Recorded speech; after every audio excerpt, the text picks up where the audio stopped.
instead of the 12th, next Wednesday night rather than Tuesday? So we're gonna do Monday and Wednesday? No, no Monday. Just No, Wednesday? Just Wednesday. Wednesday, the 13th. 13th is fine. All right, that's what we'll shoot for then. Okay, I'd like to welcome everyone to the October 4th, 2010 meeting of the Goffstown Board of Selectmen. If everyone please rise for the Pledge of Allegiance. I pledge allegiance to the flag of the United States of America and to the republic for which it stands, one nation, under God, indivisible, with liberty and justice for all.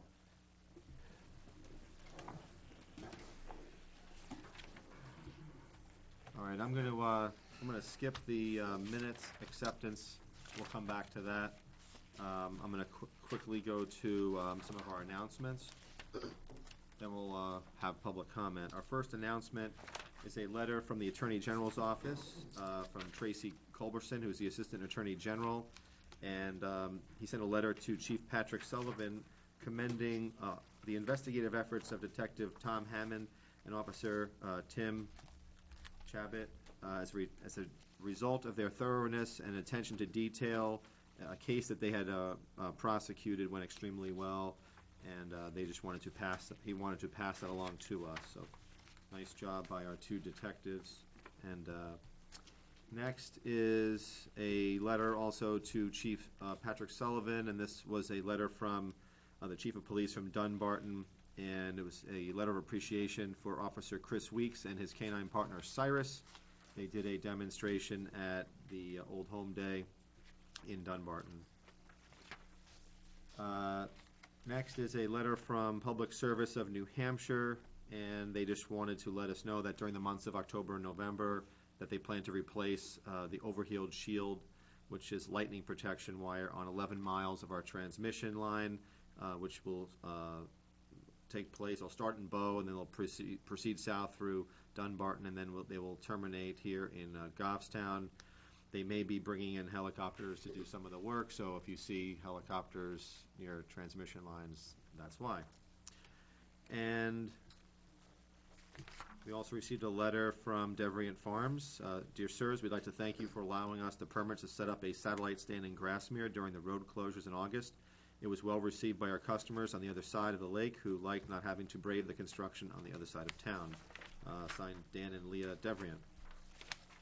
And last but not least, I'd like to congratulate Captain Mark Germana of the Goffstown Fire Department.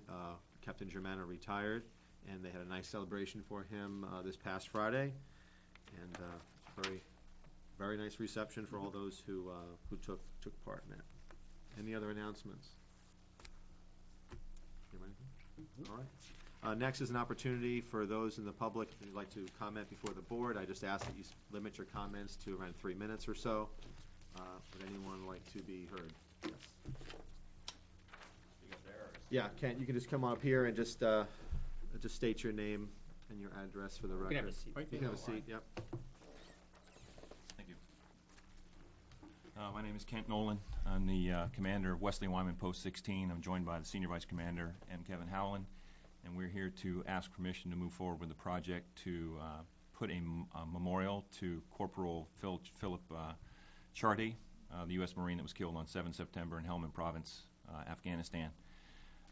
He was a recent graduate of Goffstown High School, 2007. He was a 2006 state champion in wrestling at the 135-pound weight class, and he was very popular and well known at the school, and his loss has really impacted the community. And in conjunction with this memorial, we are also going to start our first memorial scholarship in conjunction with the high school to award a scholarship each year to a wrestling athlete or just a general athlete who's moving on to college to continue his education and and be involved in athletics. So the reason I'm not here to present a proposal of what we will do. I'm here tonight just to float the idea with the board, with the selectmen, and knowing that the construction is moving on quite rapidly with the circle. I just wanted to make sure that we we're able to kind of keep as many options as possible open with regarding the physical layout of the circle to allow us a proper memorial there. At this particular point in time, we haven't had any discussion on what it would be, a granite marker or a flag or what have you. So we're in the early discussions, and at another time we will come before the selectmen and present a formal proposal, be completely paid for by the Post through a fundraising effort with the community, and that's about all I have. Do you have any questions for me? Could I Yes, Phil. just make one suggestion that we work with the Director of Public Works?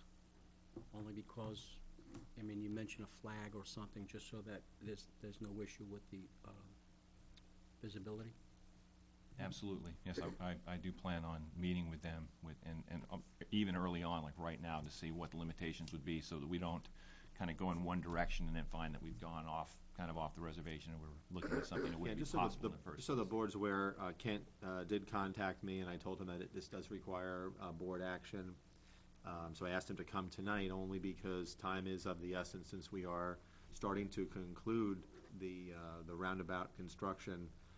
And if there's anything that needs to get done, it would get done, ASAP as opposed to after the fact. And it allows for the planning of what's going. The Garden Club had performed the work in the one in Grassmere, and they would be intimately involved in an appropriate memorial, if there is one, in the circle.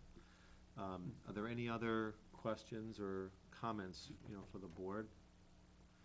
Okay, I think at this particular point, I'd like to, if we could get a motion to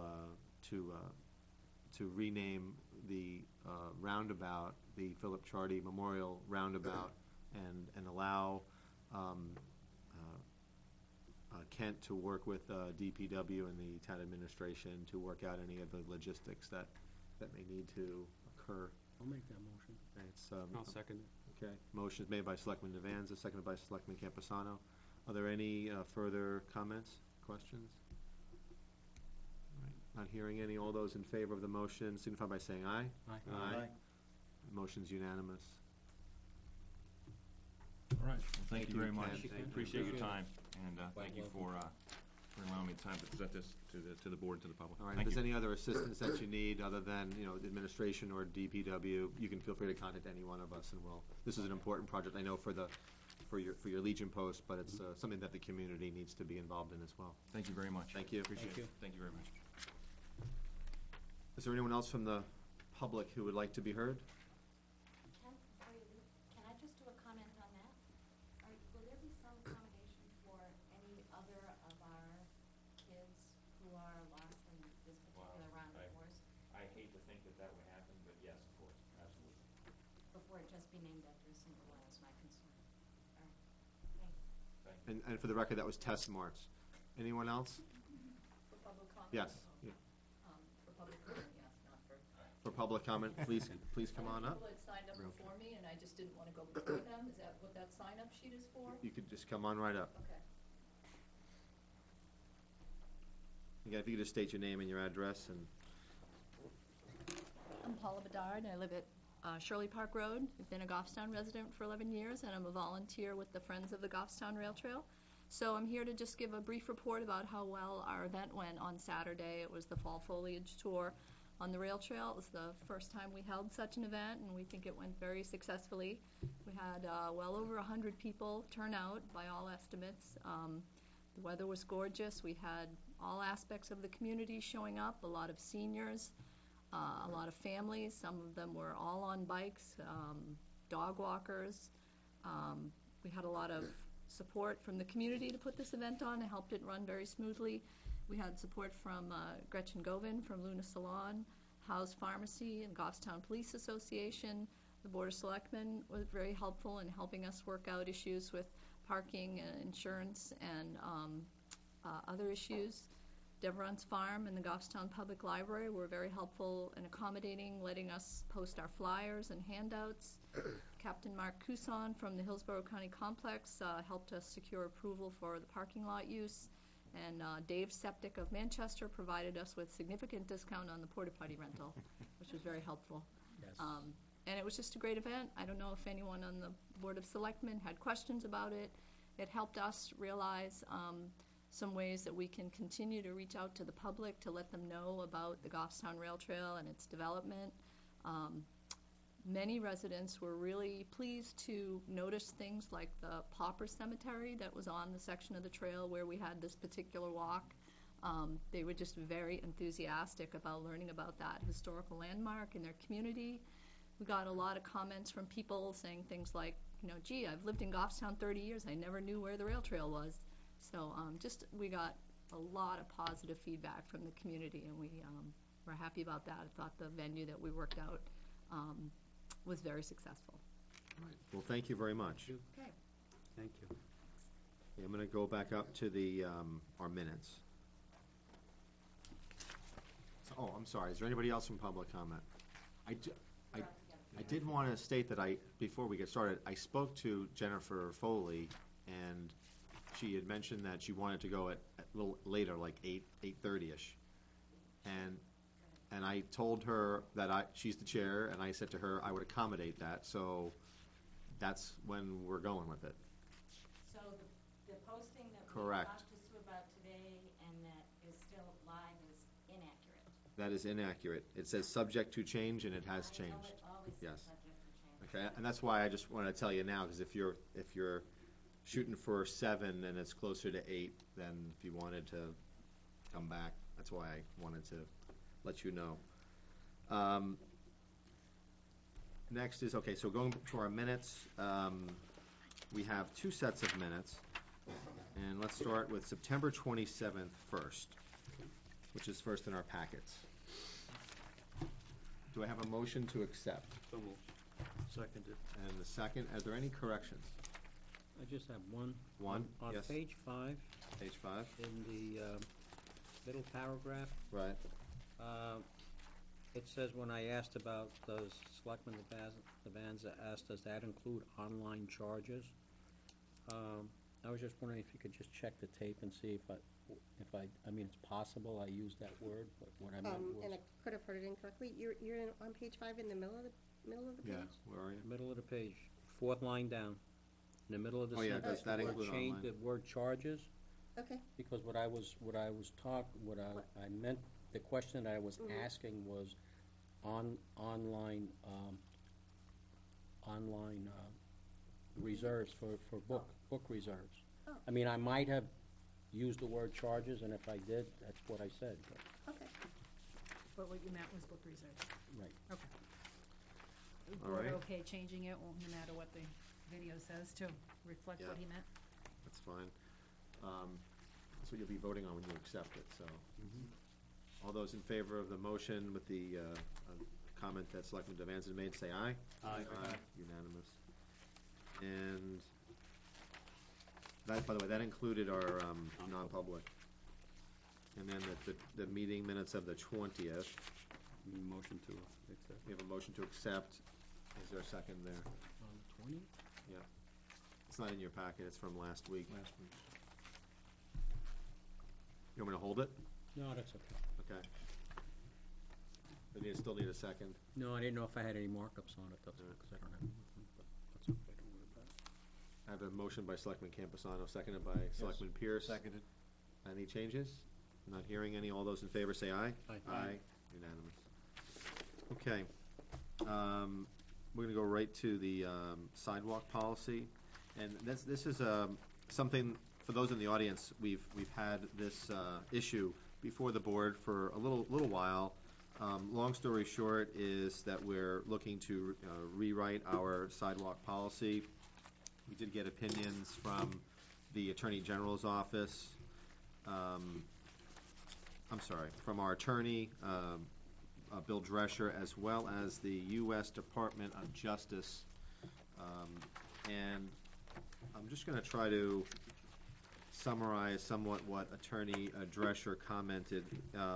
If you go to page 3 of his legal opinion, he was recommending essentially that 2 paragraphs be inserted into our policy. And I think for the record, I'm going to read those to him because I think that they do kind of hit to the core of the issue. The town of Goffstown has more than X amount of miles of sidewalk varying in ages from blank to blank years. Condition and use vary considerably. The town recognizes that it is not possible to maintain all sidewalks in perfect condition. The town also recognizes that certain user groups, primarily seniors and persons with disabilities, are more sensitive to sidewalk problems than most other users, problems than other uses, and maintenance problems are likely to impact them more than others. To that end, it is the policy of the town of Goffstown, as it conducts its snow removal operations in accordance herewith, to ensure, as part of the snow removal effort for any of the priority items listed below, that any disabled access areas or other infrastructure features which are designed to ensure accessibility for persons with disabilities are included in such effort. So that paragraph just states that for those, essentially, those who have disabilities are going to be included in this policy. Second paragraph. Additionally, the town of Goffstown understands that the Americans with Disabilities Act of 1990 requires non-discrimination in all programs, services, and activities for qualified individuals with disabilities, and as such, desires to identify and respond to any situation in which persons with disabilities may have unique or particular accessibility issues not known to the town. To that end, the Board of Selectmen requests that any person having a qualifying disability which requires unique assistance with snow removal or sidewalk maintenance contact the town's ADA coordinator, and there's a spot for that person's name, and phone number, so that their particular issue can be addressed and incorporated into the snow removal process. So that was the two paragraphs that Attorney Drescher recommended inserting. He also stated that that we should I'll read the last paragraph. Of course, while I feel reasonably confident regarding the above opinion and recommendation, I would clearly defer to the greater amount of experience and knowledge in this area, which I am confident is possessed by Assistant U.S. Attorney Farley, to which he said that we should be seeking his opinion. We have two letters from Attorney Farley that are in our packets, and those date back, I think one of them was last June or something. Hold on. I had them. One is November 17th. One's November and one was December, right? December, yes. Right, okay. And the December 11th one, I think, kind of incorporates kind of both of his memos to us, or his letters to us. And we had given a couple of different options to Attorney Farley. And with respect, and he writes, with respect to these two options that you suggest in your letter, either might be a reasonable approach depending upon how the policy is worded. However, it may be more efficient to adopt a policy along the lines of the second option you outlined. For example, the town could adopt a policy that places sidewalks in classification A upon request when those sidewalks are used by individuals with disabilities. Similarly, the town could indicate that general sidewalk maintenance issues impacting sidewalks that are used by individuals with disabilities will be addressed as soon as possible, similar to hazardous sidewalks. So really what we have to come to terms with, and again we have all the information in our packet, is what are we going to include in our sidewalk policies, and what does the board feel comfortable with. So I will open that up for just general discussion. Yeah, I was going to make a motion. Fine. Can I make a recommendation first? In his second paragraph, Attorney Drescher that he's recommending, I would broaden the last sentence, because we have two separate policies, remember. We have a sidewalk policy and a snow removal policy. Right. I would, rather than just refer to the snow removal, Both. Say I'd sidewalk. say both. Right. Snow removal policy and sidewalk Yep. policy. Makes sense.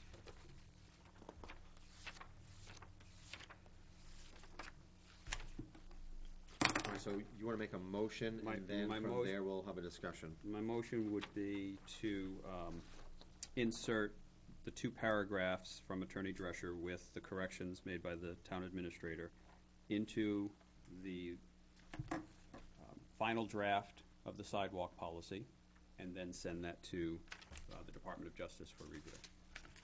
Because that's what Drescher asked us to do, Yeah. suggested. Yeah, because Is there a second by Selectman Devanza? Sue, you wanted to add something? Because I did just receive another letter from Attorney Farley requesting to see what Yep, Attorney what progress was Drescher made. recommended. Okay. Yes. Oh, okay. And are there any further comments? Not hearing any. All those in favor of the motion say aye. Aye. Aye. That's unanimous. All right. So that can go right back out? That'll go to Yeah. Attorney Farley for his consent. Next is the town administrator's report. Thank you. You have your meeting schedule. Now I'm hearing that we want to change the Tuesday, October 12th Correct. to Wednesday, October 13th. Correct. And I will be in touch with Sue and Phil if I can't make it.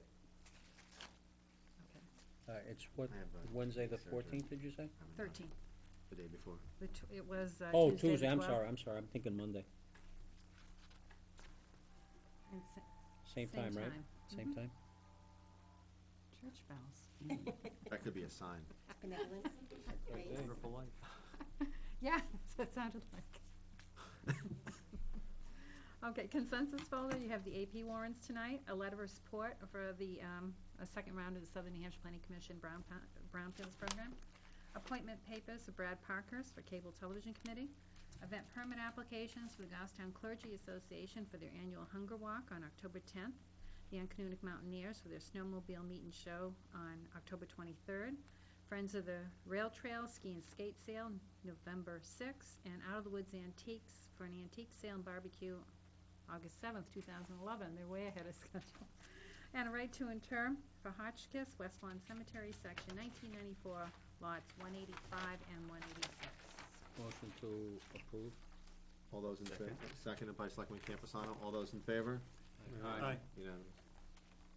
Thank you. We have an appointment for tax rate setting, which will be held here at Town Hall this Wednesday at 8:30 a.m. They're making a traveling roadshow? Yes, and they're doing Dunbarton and Ware at the same time, Oh. so we will be Is that, first in is the that day. that's first, or is that? No, one recent? other year they did it, but in the past it was tough to get a confirmation quickly. It's been quite a after that. while since they came. Yeah, yeah, so they are coming, and if we base it on the estimated use of fund balance of $500,000, which we had predicated our budget on, then the town side of the tax rate would go to $895, and the total tax rate would be $2292. This is all estimated until it's confirmed, and we would retain fund balance of $3.5 million, which equates to about 9.6%, and our goal in fund balance is 8%, so we're over our goal. If you used $400,000, then the town side of the tax rate would go up to $9.02, and the total tax rate would be $22.99, and you would retain $3.6 million. Wouldn't we have a higher percentage if we use less? I think they're doing the opposite. Yeah, it's probably reversed, yeah, Probably sorry. reversed. Yeah. Thank you. Either way, you're over 9%, either way. So the decision for you tonight is how much of fund balance to use when we set the tax rate this Wednesday. Double motion. I make a motion that we use $500,000 for fund balance. Is there a second? Second. Okay, any discussion? All those in favor say aye. Aye. Aye. 5-0, that's unanimous. Thank you. And I will try to be there at 8:30. And I'll let Dan know. I'll try to be there. Okay. If Dan's not watching, we usually invite the Budget Committee Chairman Yeah. to attend. So I'll send him an email. Therefore, I won't be there. Well, we can post it. We can can. post it Yeah. if you want to be there. I'd like to be there, yes. Okay? I Post think that? though that we should make sure that these are not official. They But are we'll- unofficial until we get them confirmed by DRA. This is just an estimated Yes. approximation. I mean, so nobody thinks that that's what it is. Right. Until we get an official notice back from DRA of what the tax rate is. Even when we set the tax rate on Wednesday, you have to wait for them to confirm it in writing. Right. And it's also based upon what assumptions you have on the school side for the total, what you have. Yeah, here for they the have total. all the materials, the Right. school submitted all their materials Okay. already. All right. Okay? Next subject of discussion is deliberative session, and it's that time of year, and we need to schedule our deliberative session. This year, it has to be scheduled sometime between Saturday, February 5th, and Saturday, February 12th. Typically, the school goes on Monday, and the town goes on Wednesday, and we both have a snow date of Thursday. Do you want to stay with that? I heard that the school may go on a Saturday. Really? Yeah. The first Saturday? Remember we tried that? Yeah, and we didn't get any more We didn't participation. get any more than we thought on we a were gonna get. weekday night. Well, if they go on a Saturday, do you want to change your Wednesday to Monday? Do we need to know this now? No. Can we You want me find to out? consult with the Right. school? Yeah, can you Right. find out from the superintendent?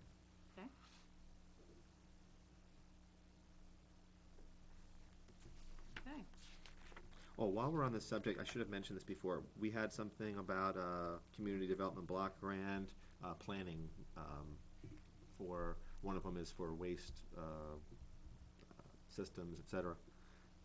Is Medville looking to do another one of these things, or? They haven't come forward yet. Okay. You talk about the septic systems? Planning, yeah, there's a planning grant Oh, okay, where okay. you identify. They've already done the planning piece. And they've already done that, okay. Yeah, they've got their 15,000. Well, that's all that is. Two, yeah. Okay. They had two last time. One was to actually take care of the failed septic, and the other one was to planning for the other 6 community Okay. systems there. And they did do that study. All right. So I'm assuming we don't have anything else that qualifies for that. Yeah, Grant. I didn't know whether they would come forward because they have some that. Well, this is others planning need. only. Oh, this is only This is planning. only Okay. planning, and they have like Then no. $70-something thousand allocated, and I think it's a maximum of $15,000 per grant application. Right, that's what they got. And it would last only be time. for planning, so nothing to do with, the Nothing else I project know of. I usually pass those on to planning to see if they've heard of Okay. anything too. That's all All for right. public session.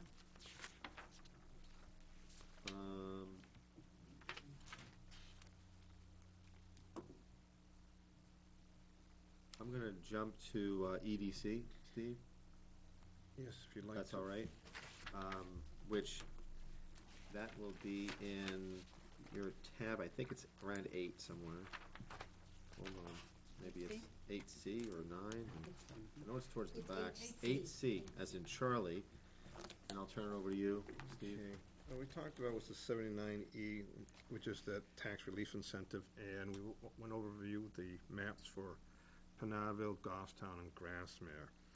And essentially what we decided that's gonna come forward to the board will be a plan for Penardville and Goffstown, and for the minimal areas that we saw in Grassmere, and it was kind of sporadic how it was spotted in there, that would be left out at this approach at this time. Can I just ask you, for those in the audience on, or, television and here, if you could explain what 79E Community Revitalization Tax Relief Incentive is? Okay, it's a program essentially that is going to assist people in renovating an existing structure for business, and it's 65,000 or 15%, whichever is the lesser amount, that's how they will qualify. And so with that being said, what we're doing is we're keeping it to commercial areas within the village and commercial areas within Penardville, and it would probably run from the Mass Road up into, on both sides of the street, running with those areas there, up to about Moose Club. Okay, I'm just want to try to expand on it a little bit. If there's a property owner who owns a building in these districts or these areas, and if they were to invest monies to rehab this building, Correct. This essentially would allow that entity, that group or business, to come before the Board of Selectmen Yes. and to ask for, I guess, a waiver or an abatement of the increased taxes that would result after they have rehabbed the building, and I believe it's for up to 5 years of time. Well, and it can be adjusted with the board if they want to do it for a lesser amount or it's up to. a lesser Okay, time it's span. up to 5 years. Correct.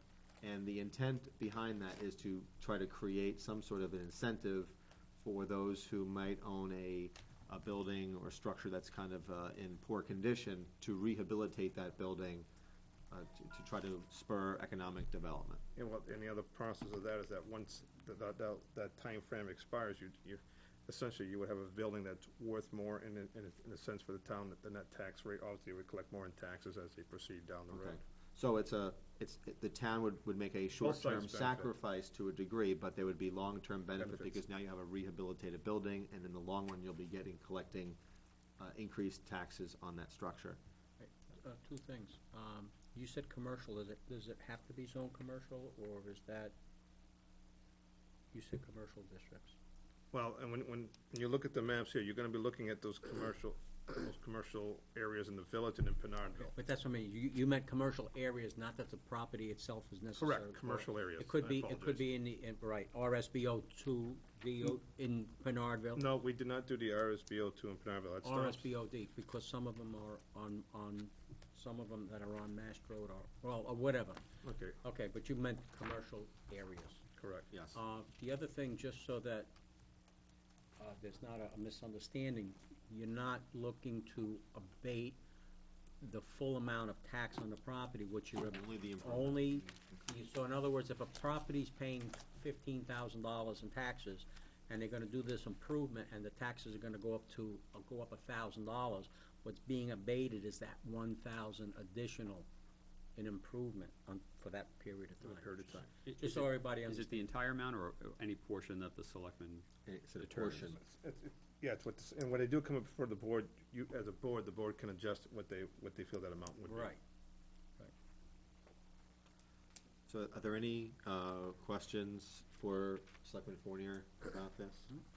I know it's been discussed for, I think, 6 months at least at Quite a while. EDC. Quite a while. I'm not sure if we probably should have a motion to authorize the town administrator to prepare this for the warrant, because essentially what we're doing is Are they gonna come and make a They're coming, yeah. Well, presentation? yeah, I was gonna say, Yeah. we're, They're coming to make a we're presentation? we're a little ahead here, yeah. Yeah. I mean, at this point, we've looked at the areas, we made a motion and took a vote on what those areas would look like, and they would like to come to the board, and we'd have a With a PowerPoint formal presentation. presentation of here's the area, so you could have input on that. Yeah. I know a couple of weeks ago, we had gotten 1 or 2 of the RS. Can we get a packet of the applicable You'll have a complete- RSAs so that we can read that prior to their? You will. They have requested to come in, and I had suggested to wait till you had completed the budgets. So after the October 23rd presentation, that next Okay. meeting. If we could just have a couple of weeks. so You that want we it could 2 read weeks it. before? Okay, that's fine. Anything else from EDC that you want to report out on? Okay, a couple of the other things we spoke about, we revisited the TIF, and I think a lot of the conversation that centered around that was the idea, without having an end user, do we want to go and revisit it again for an article this year? And at this point, it doesn't look like there's a lot of reasons to go forward without an end user who would be developing that land. So I think you will not be seeing anything on that matter. The other thing that always comes up a little bit, and we were talking a lot about that, is regarding planning and how we're set up within the town, as far as if someone's actually, how we dedicate staff, who's going to be, as we responsible for planning. And we also spoke about the challenges that we have regarding what tools we have in place to assist businesses going forward. In other words, at this point, though we talk about this 79E, it's not a piece, I mean, it's a good program, it's a good tool that goes in the toolbox, but it's not like you're going to have a lot of business come running and it's going to be this whole large revitalization process. In fact, it probably won't be a lot of takers on something such as this. So the other question was, as from an economic development part, what are we doing? And that was one of the questions I was posing. What are we doing and what's in the toolbox to keep going forward? I mean, this is a nice little piece, but then we started talking about the TIF, and so we're trying to look at that whole piece of how we can better facilitate it, which was one of the conversations you had earlier. And we did speak about having Mr. Rose come down and speak with us and trying to get a view from someone from what I feel from the outside. I think he's a well-respected person already regarding his knowledge. So we're hoping that he will join in our next meeting. But part of the process, we look at this as we go forward. And one of the things I always think about when we have our committees and meetings, they get together once a month, which means you have, if you get 12 months, if you get those 12 visits, and we're talking about, and well, for me personally, we're talking about budget season, and we're talking about some tough decisions we're making, but still, the real problem is on that revenue end and how we're addressing it. And so I'm hoping that Mr. Rose can come in, maybe shed some ideas with things that worked in other areas when he was in Arizona, and what he sees how we work overall as a between our committees and our boards to go forward. Well, if he could do that when he presents the other, that would be appropriate, I think. For him to, that's a good tag along, I think, to this 79E discussion. So maybe we can get Brian in here at that same time. I also received an email. Sue, we talked at the last meeting about getting a group of our leaders to have a discussion about how we streamline our planning process and our approvals. We talked about getting someone from planning and zoning and EDC and more importantly, we need to have our fire inspector, we need to have Mark, our building inspector. They're very integral, and any other town entity that, whether it be town engineer, we need to kind of brainstorm on this. And I'm not sure if you had mentioned this to me, Steve, but there are some communities that on their website they literally list, or no, it wasn't you, it was I think it was Lieutenant Connor from the fire department was saying that they do list. Yeah, Iowa. Yeah, that was Iowa. They list this is what you need to do. But by the same token, there was another article in last week's newspaper. I think the town of Merrimack also had a very similar discussion about, are we as friendly to businesses, et cetera. I think what we're trying to do is recognize the fact here that, the economy will eventually turn around, and we want to be positioned for businesses who want to come to the community. And let's have that discussion now and not wait till later. I think 79E is a part of that, but it's a tool in the tool belt. But how do we make it a little bit, more streamlined when we can make it streamlined? Been So- a subject of discussion at staff meetings Okay, also. so when we get this group of folks together, we need to include our our building and fire inspectors as well, and probably the town engineer. Anything else, Steve? And also, we was regarding, I want to say, was it 5 years ago or 7 years ago? I think a plan was developed for economic development for EDC. I think they had a plan in place, and I guess they're trying to look that up through the archives. But part of the process is that, when we talk about being focused on what's at hand and what's going forward regarding development within the community, there doesn't seem to be a central location at this point where someone is handling that. Is that Handling what? regarding, as we look at everything, everyone has their little pieces, their parts, but it doesn't seem like we're all moving in the same direction, is my guess. First off, we've never had an economic development plan for the town of Goffstown. We have a master plan which has Okay. an economic development piece to it. Correct. But we've never hired anyone to do an economic development plan for the town of Goffstown. Okay, I apologize. I'm looking for that master plan. I want to say, was it 5 or 7 years ago, though? Yes. Okay. And with that, one of the things was brought up was that if no one really knows where it is, I Oh, guess. it's on the website. Oh, I don't want to say where it is, but I'm saying, Oh. but no one really talks about it or know what's installed. I mean, it Yeah, it's a reference document. it's a reference, People but I mean, reference but when it they're, doesn't seem to be, to see if it supports what they want to do usually. I mean, it's good to do these things, but it doesn't seem to be followed in a manner that what makes sense and how we look at it from Right, and from a full group. And sometimes, if you look at, I know that, the sewer project in Bernardville, that was a plan, it was part of the master plan, was to upgrade the sewer to have additional capacity to promote more industrial, commercial business growth in that part of town. So we are doing some things, it just takes a long time, and. Infrastructure is key on right. any kind of economic development plan. And speaking of that, and I'm going to go into an area that I was speaking, this was outside the meeting, I was speaking with someone, and maybe Mr. Pierce might help somewhat with this. When you went for funding for the Rails to Trail, it was through what program? Recreational Trails Program, sponsored by the Trails Bureau. Okay. And what they were talking about, that seems to be the only, and if I'm off base, someone please correct me, that seems to be the only area that we actually went for money for a transportation grant at this point in time. The second, I mean, no, but I mean, we don't have any roads or anything, we're just talking the Rails to Trail. We didn't seem like we applied for any, or is there any places that we Oh, no, did? the roundabout. The roundabout, intersection? The intersection yeah. here on High Street.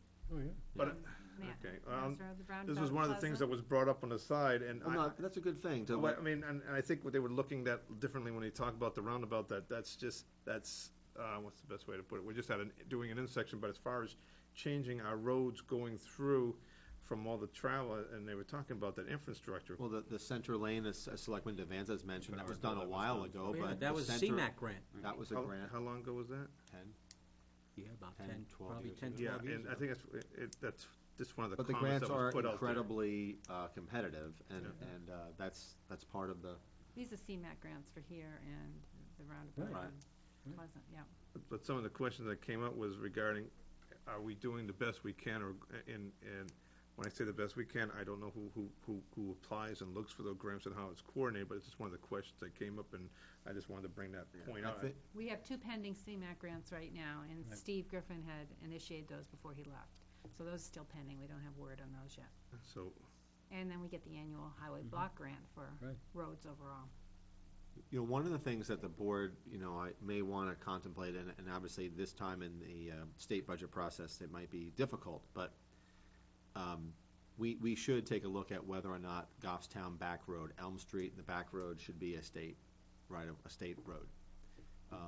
And I say that for a couple of reasons. We have a lot of people Ware and Dunbarton, a lot of other communities are using that to get to Manchester. And I think it's something that we should have some discussions about. Now, when you do that, then you have certain speed limits and you lose some rights, shall you say, on that road. But just as we have those same issues on Mast Road, where there are certain pockets where there's our compact, which we're responsible for, and then the state takes over. But that's something that, and again, this is my opinion, I think we should start to explore it. I mean, it's a very busy road. It would help us and assist us in terms of paying for maintenance on the road, plowing. Then it would cetera. come out of the roads, Come out of the town-owned roads, roads, that- so that affects your highway block grant that you get annually. Right, I understand that, Because but those miles will be deducted from what they're going to assist you with. by the same token, now you don't have to do a 5-mile road that you're no longer responsible for. Can I make a suggestion then? Perhaps Selectman Pierce should discuss that with Carl? I will do that. And if that's something that it comes back to the board after you have that discussion, and well, Carl will be here tonight as well, as we get into our legislative session, we do have, I think, at least 1 or 2 of our state reps that are on the transportation committee, and if we need to have, those.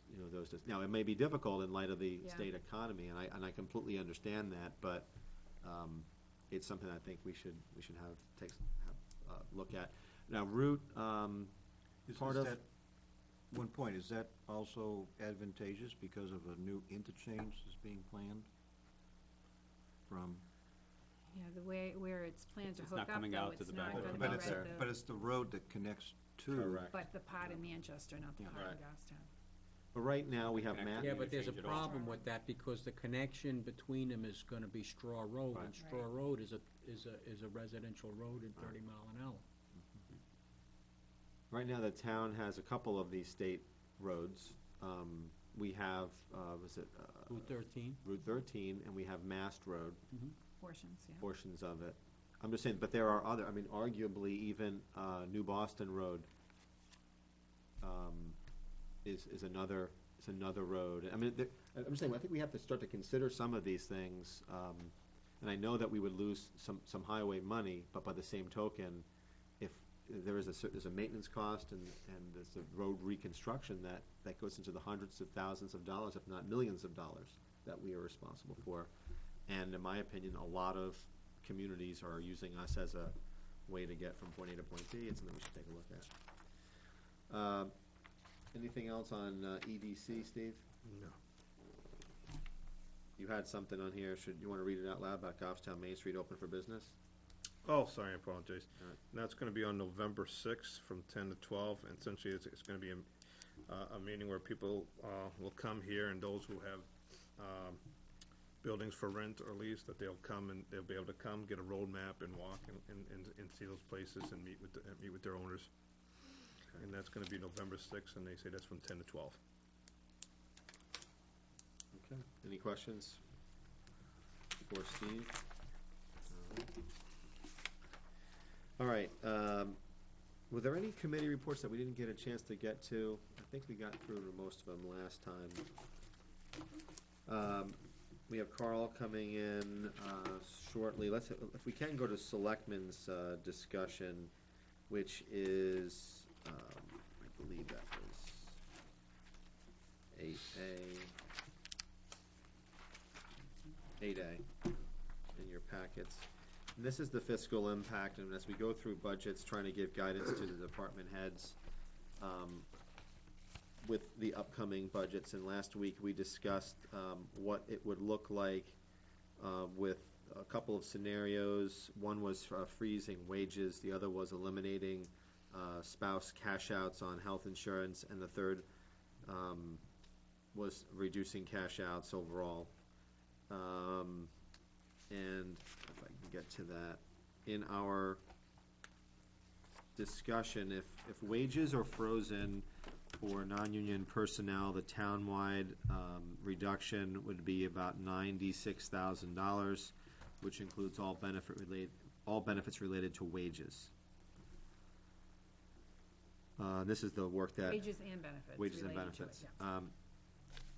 If cash outs are budgeted at a reduced rate of $4,000, and I thought I said $3,000 last week, but if everyone who currently cashes out continues to cash out, then there is a potential budgetary savings of about $58,000. However, if employees do not continue to cash out, then it could add an additional cost of $91,000 to the budget.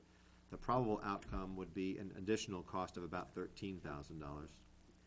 And lastly, with regard to spouse cash outs, currently there are 3 spousal cash outs, and one involves a union employee.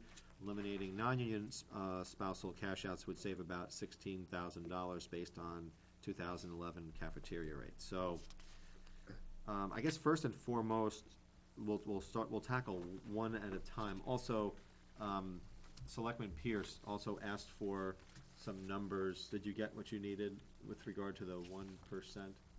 I believe it was stated that it was in the 20,000. range of 20,000. Okay, I just wanted to make sure that you got what. For every 1% COLA somewhere in there. Okay. Thank you.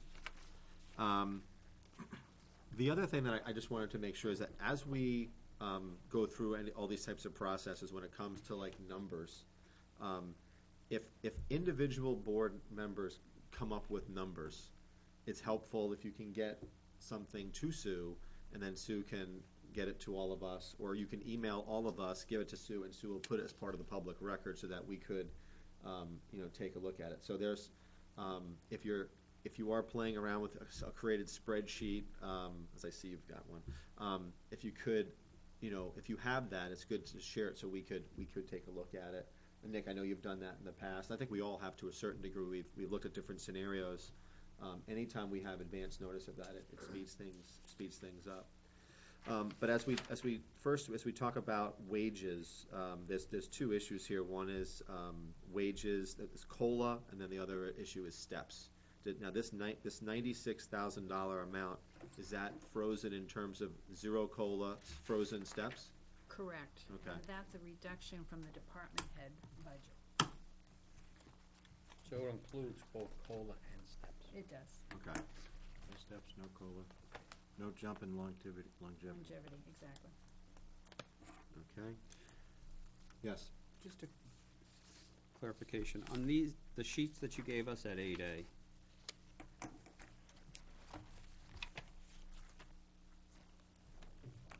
are there any increases? For instance, if we took the first line under police operations, 41,100. We have the 2010 budget, the department head budget, the default budget, and then frozen wages. Mhm. The frozen wages line, are there any increases in there at all? No. What it is, Nick, and the reason it's higher than 2010 is probably your question, why is it higher than 2010? It's because you have 12 months at that frozen rate, whereas this year you only had 6 months at that rate, because increases go into effect July 1st. Okay. It's basically you're freezing everyone at whatever they're being paid on December 31st, 2010, for a full year. And that's kind of what we told the budget committee that even if that scenario were to play out, you would still have costs because it would be a full year that you'd be. Correct.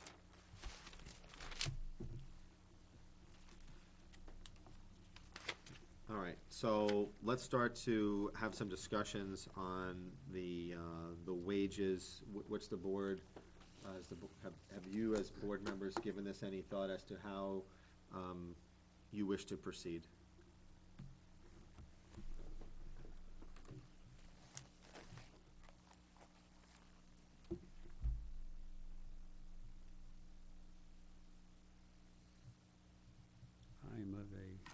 Yeah. of a line, especially after the tax setting that's going to occur on Wednesday. I'm of the mind of the wage, the step and COLA freezes. Yeah, I don't know if that's what you're looking for. Yeah, I'm just looking to get some direction from the board members as to how we're going to proceed and to have these discussions. I think it gives a better, I shouldn't say, not a better, that's not a good word. It gives a clearer picture for the department heads as they think about their budgets, because it does impact their budgets. And that's something I think should be, a decision made at this level, not at their level. You should be asking them to kind of pit their departments against each other.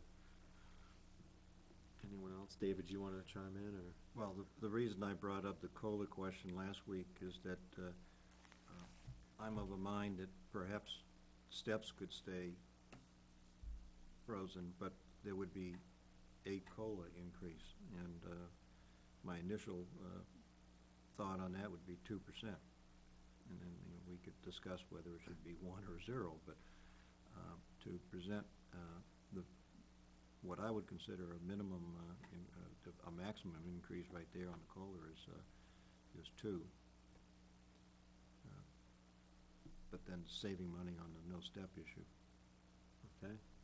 Phil, you want to add your thoughts? Well, I'm a little uncomfortable discussing it in fact that we're in negotiations and I'm dealing with 2 unions. We discussed that last week, too.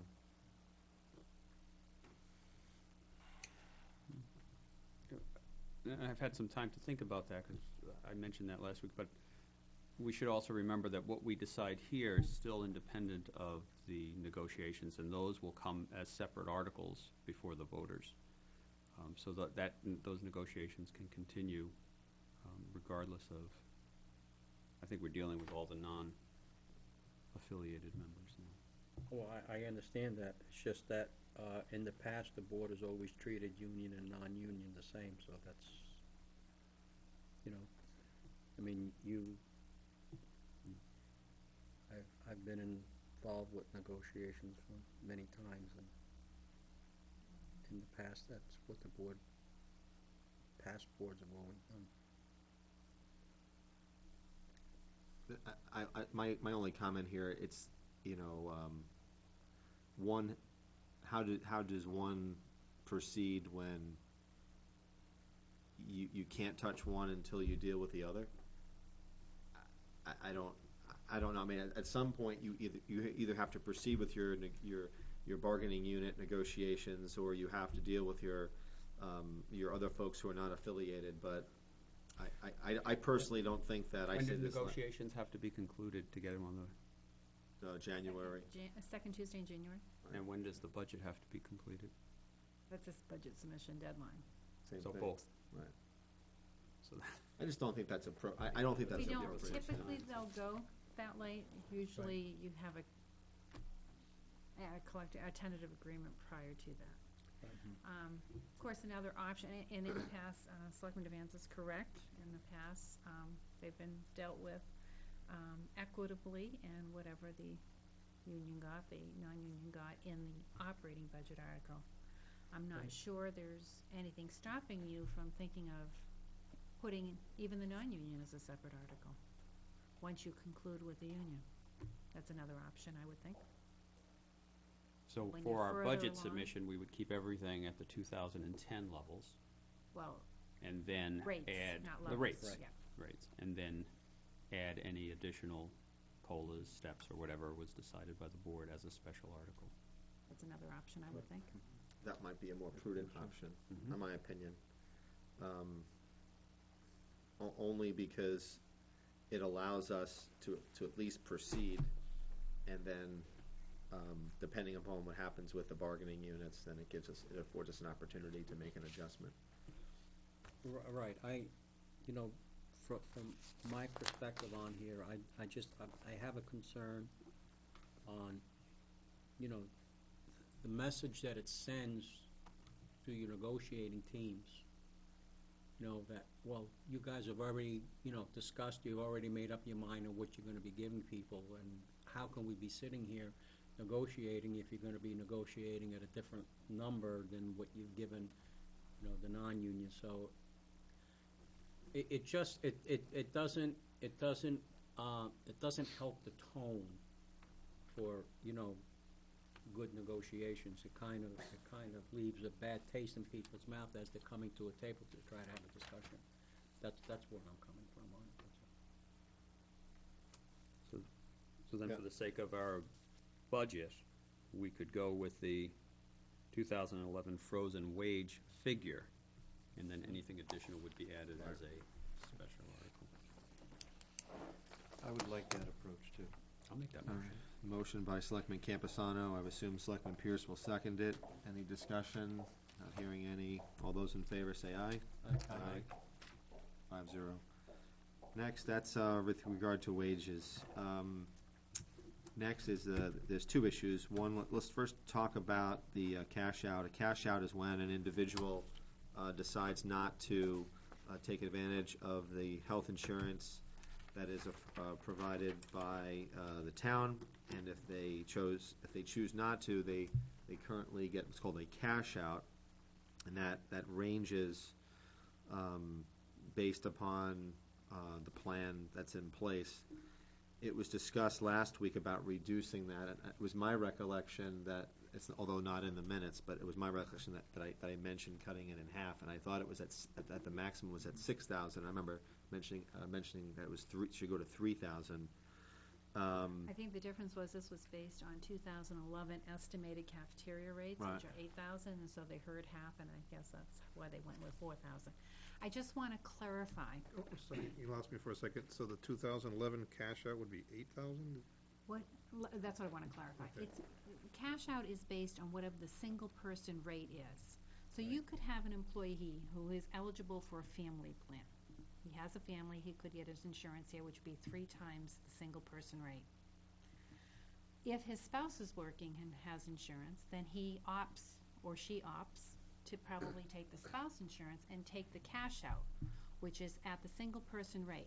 If he actually cashes out, there's a 30% administrative fee, so he only cashes out at 70% of the single person rate.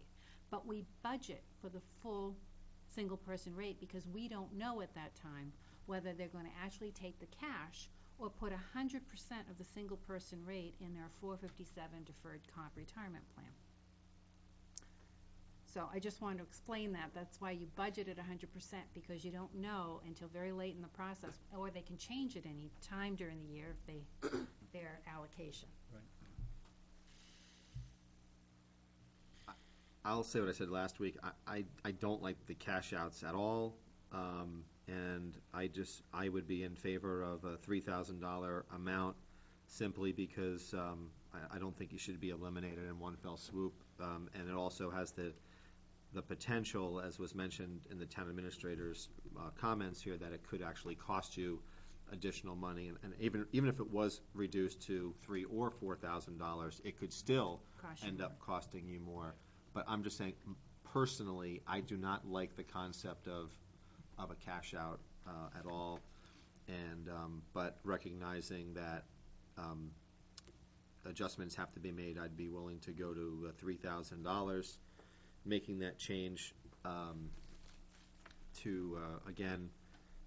Even though it could cost the taxpayer more money. Yeah. And in all probability will cost us more. It will be result in a budget increase. This was created as an incentive to keep the budget down. Right. Can I make a suggestion? Perhaps before we conclude or go further on this, can we have the discussion on the spouse cash out? That's fine. The spouse cash out, just so that everybody understands, is one that you could probably have a little bit more control over without having the potential of costing more, I believe. Because I do have the concern. I mean, part of the reason you have to understand why cash outs were ever adopted. Cash outs were adopted as a way to reduce the budget, and they were very successful at that time that they were. Now what's happening is that the board is looking at these cash outs and saying, gee, why do we have these cash outs? Not looking at the full picture, going back far enough to see how cash outs were actually saved us money. So that's why I'm saying if we go to the spouse cash outs, I don't have any problem, we can go that one first. I'm just hoping that perhaps if we deal with the spouse cash outs, that the other ones won't be such a big All issue. right, Steve, you wanna? I guess I'll speak to the spousal cash out. So essentially, what one would be saying is that if a spouse cashes out, we would be paying them $6,000 to have insurance. Or $8,000. Or $8,000 to, I mean, and there's a couple things that come to mind when I see that. So we offer, the current house package, we have a $20 copay with no deductibles. Is that my understanding? Right. So we have a $20 copay, no deductible, and then we're going to pay $8,000 so you can have this plan. No plan. To have no plan. Well, they're insured Well, by I the mean, well, spouse. because That you're paying, works. because you're paying the other This ones. is when, just to clarify for everyone, this is when both spouses Spouses, work yeah, for the town. Work for the town, so essentially you end up with in other words, you end up with a very nice health plan. You have no deductible, you have a $20 copay, and then you're given $8,000. I think, I mean, it doesn't fall within the market, and I don't know if any other towns are doing $8,000 copays on. Actually, there's one town that does whatever plan you're eligible for, so if you're eligible Okay. for a But if we family were to plan, talk you get that. If we were to talk the rest of other towns, I mean, I imagine, well, I don't even want to get too much into other towns, but I can't imagine this is something you'll see everywhere, either where a spousal receives $8,000 and you still have a plan such as that. I know, I looked at the school side, and they have a provision that if both spouses work, there's no cash out for the other spouse. Right. One of the main things is that you have to make sure that all your employees have insurance. Because you don't want an employee to come in and say, gee, I don't want to take the health insurance, I would like to cash out. Okay, well, if you don't take the health insurance, you're going to cash out. Do you have insurance? Well, I'm not married, I'm single, I don't want insurance. No, you can't have it. You don't want an employee that has no insurance. So, at least here, though, on the spousal cash outs, if the policy is that you're providing insurance because both husband and wife or both partners are working in the town, you're providing insurance. You're providing a family plan. It could to those. You don't have to have two plans. You're on the one plan. So because of that, you can eliminate the cash out. Is there a motion on this one? Just for clarification, I'm just trying to get the, okay, I don't want to come out of the road. Let's stay with the spousal. Let's go spousal first. Any motions? Motion is to eliminate the non-union spousal cash out. Seconded by Selectman Devens. Any comments? All those in favor say aye. Aye. Nick? That was an aye. 5-0. Now, the one that we have one situation where it's union and non-union, correct? Both That union. one, they're both union, okay. All right. One is Oh, both okay, union. no, we're all One saying the couple same. is both union. We're saying, Okay. we're all saying the same. Non-union Okay, spousal. let's go back to the cash out issue overall. And I took a look at the LGC site, and it varies all across the board based upon the community. Some of them have cash outs. I'll give you a good example. Town of Derry cashes out, depending upon what department, to a high of $4,175 to a low of $2,500. In Manchester, it's $1,500 based upon union contract. In Nashua, there are no cash outs. In Salem, it's $2,000. In Bedford, it's $1,500. And then it states here in Goffstown, it's $4,587 to $6,554. Keene, $1,500. Hudson, 50% of eligible plan. Laconia, none for most departments, $1,000 for police, and the list goes on and on. Some of them are 50% of the city's cost, 50% of eligible plan, 50% of single plan. Londonderry is C footnote, and $2,500 for a single or two-person, $4,200 for a family. It depends upon the plan that they're on. So they're probably referring to the actual cash out. So you'd have to look at our numbers would be 70%. Of that number. 70% of a single person Right, plan. and I don't know where LGC got those numbers of the 40 to the 60, if those are accurate. They but- send out surveys, but Okay, if someone doesn't clarify and Right. qualify the question, you get different responses and different formulas for the same So you're calculation. not comparing apples to apples. Right. So if I could just clarify, currently, individuals cash out because their spouse or partner has insurance elsewhere, Correct, and they're taking the cash or they're putting it into their 457. 457. So this worst-case scenario is assuming that an individual will no longer take the cash and take insurance that they don't need. Because their spousal's cash out may be looking better now, So they'll take ours and... if their spouse has a Yeah. cash If they have cash if they out. have cash out, or if their plan is not as spouse's good. plan is not as good as the one the town That would- offers, then they're going That to would be more the come over to conversation. the town.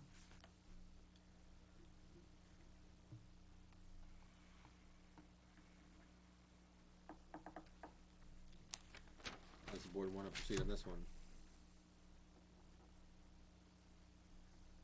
I feel favorable towards an approach you mentioned, that it may be good for us to phase this out either 2 or 3 years. And you mentioned almost a 50% cut in this 1 year. That's something that could be, I like. I'm wondering if, rather than looking at the dollar amount, would we be better off looking at the percentage amount? I mean, if we incrementalized it, and because you said right now we're cashing out at 70? 70% of a single person, right? And some of the numbers that you were looking were like at 45, were they, I They're heard all at over the board. 45? They're I'm all just over. wondering if how a 10% reduction, what would that come out to be in a dollar amount?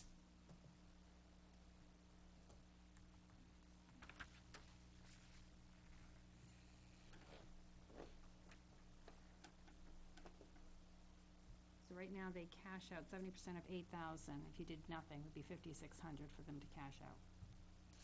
And now you want to know if you increased it By to 10%? 80, 60%, 60%. sorry. Would be 4,800.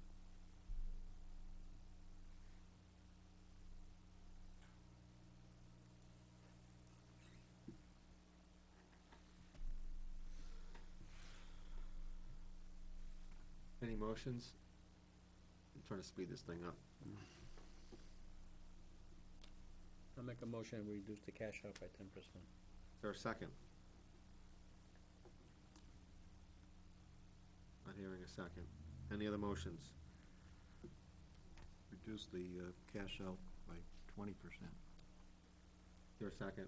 Can I have the dollar figure? That would be 50, from 70 to 50%. No, I mean, what would that translate to, please? 4,000? To be 50% of the single. I am, Just so we're all clear. Is there a second on that? Just another question, what are the costs, other costs that we have for the cash out? When they take the cash, you pay the mandatory FICA Medicare on that cash out. And I'm not sure about retirement. Should we discuss at the same time the amount of the Might be cash out that retirement. could go towards the retirement savings? 407. 457? 457, I meant, It's 100% right now. Right. And there are employees who choose that. There are some, yeah. There's some that take combination, some Well, cash, some I'm asking 457. that of the board or Sue. Should we be discussing both aspects of how the money is utilized by the employee? Either cash in If we the lower pocket. it by 20% and everyone decides to put 100% into their 457, is there a savings? And some put it in their, I think they can put in their FSA or their dependent care. So that's where the money goes. would there be a savings then in that case? I don't have the breakout of who takes cash and who puts it in their 457 or dependent care. I'm saying, in other words, let's assume we dropped it by 20% on the cash out, and everyone decided to put it into 100% into their 457, then there wouldn't, Be no savings. There would be no savings. If the ones currently taking cash put it in, right, there would be no savings. Could you read the numbers one more time, what the other municipalities are doing, roughly, just quickly? Try I not heard to- a high of 4,500 I'm and a low of... gonna start from the top. And these are all based upon the size of the community. So the first group is a population of cities or towns above 25,000. Derry is, Concord, I apologize. Concord is 20% of eligible plan. Derry is a high of 4,175 and a low of 2,500. Dover is 40 and 50% of the city's savings. Manchester is $1,500 based upon union contracts. Merrimack is 25% of town savings. Nashua, there's none. Bear with me here. Oh, I'm sorry. Nashua admin is none. I'm sorry. Nashua all across the board, none. Rochester, there's a footnote. Fire and rescue is 1,040. And if you're single, you get a cash out of 1,000, two person 1,600, 2,400 for a family. In Salem, it's $2,000 for the most part. In Bedford, it is $1,500 for most departments, with the exception of the labor, trade, and public works where it's none. Goffstown was 45.87 to 65.54. And Hampton, see footnote. Hudson, 50% of eligible plan. Keene, $1,500. Laconia, none, except for police where it's 1,000. Londonderry, I just explained to you. Portsmouth was 1,000 or 50% of city's cost, depending upon what department you're in. Amherst, 50% of eligible plan. Berlin, 50%. List goes on. See, 50% of eligible plan, that could be Be more. big dollars. If they Yeah. were eligible for a family plan of $20,000, they're eligible for $10,000. Ours are based on the single rate. Right. I don't The believe- devil's in the detail. Was there a second? No, there No. wasn't yet. That's So, why I was going to ask. Is there a second to Selectman Pierce? I'd like to modify that motion, then it hasn't been seconded, and my motion, once again, would be 20% off of the current 70%, so I mean, it's down from 70 to 50% on the single rate plan, and then the portion that could go towards retirement plan investment is from 100 to 80. So 20% off each. Yes. Everybody understand the motion? Nod your head if you understand the motion. I guess you understand the motion then. Is there a second to the motion? I'll second it Seconded by Selectman Campbell. You want to speak to it? for discussion. All right, discussion. Do you want to talk to your motion? Yes, we definitely need to look at both aspects of what the employee uses the cash out for, whether it's retirement planning or strictly cash in their pocket. And we have to take, our intent is to save the town some money. I know there's a risk because it could turn around the other way, but to look at both sides of the how that money would be utilized, and my proposal is 20% off both aspects. All right. We did take by 20, reduced by 20%. All right. Anybody else want to speak to the motion? All right, we'll take a vote. All those in favor of the motion say aye. Aye. All those against the motion say nay. Nay. Motion fails. Any other motions? Make a motion for 15%. Is there a second? On both aspects? Seconded by Selectman Pierce. Is that you selecting that one? Yes. Okay. Hmm. Discussion? And 15% Yeah. 15. off both, one? Off both. So it's 55 and 10%, 85. I didn't get a second. I feel that 20% is, you're increasing the risk of it actually costing. Any discussion? I guess I'll speak to the discussion. I understand what you're talking percentage and then it travels. If the health plan was to go up next year, so when our pay going out to cash out. So I'm not in favor of any percentage. I'm in favor of if we do this for a dollar figure, a straight dollar figure, because if health insurance goes up next year, the net cash payout is higher next year. Is that correct? So it doesn't make much sense if we're trying to say, by the way, one, we do give a very good health plan. Two, we're saying if you're not going to come in to it, we will cash you out. But if each year the health costs go up, that means each year that someone does not decide to participate within it, we pay more. So if we took a percentage, shall we say 10 or 15 or 20, within a short span of time, we'll be back at the same spot we were dollar figure wise paying out. So I'm not in favor of any percentage. I'm only in favor of a straight dollar figure, and just wanted to put it at that point. Reason why I was looking at the 10%, I was talking about an increment as was mentioned by a couple of the members in the past, because the concern that my biggest fear is going back to actually costing us more money. And by doing on a percentage basis, number one, since we're already in the percentage basis of 70%, my thought process was by going from 70%, it would be reducing it to 60%. That way, when we look at this at another time, my thought was another 10% as an increment until we got to a point as it would address the very issue that you're talking about, Steve, the increment. My concern is that if you take a percentage that we have, and yes, the insurances do go up by a percentage basis, and then you're looking at a dollar figure, you're addressing everything all at once, and you're putting in a bigger factor to increase the potential for costing the town money. Well, I was just going to ask you kind of where you stand, because I know you voted no on the, are you looking for a larger increase? I'm going to hold my cards until the time is right, Nick. No, I'm actually looking for a flat rate of 3,000. Yep. So I'm going to vote against this one. Any other comments?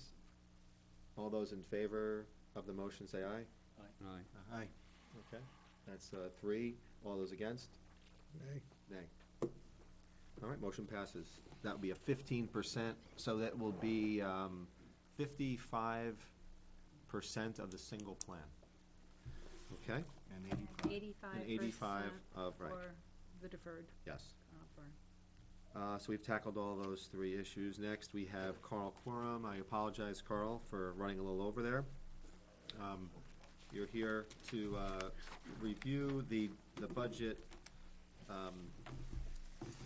and thank you very much, by the way.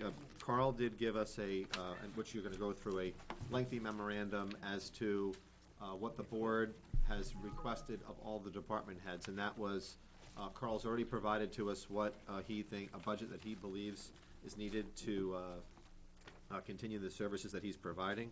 We've also asked Carl to give us impacts of budget cuts to get to a level funded budget, and then also what his department budget would look like if it was 10%, reduced by 10%.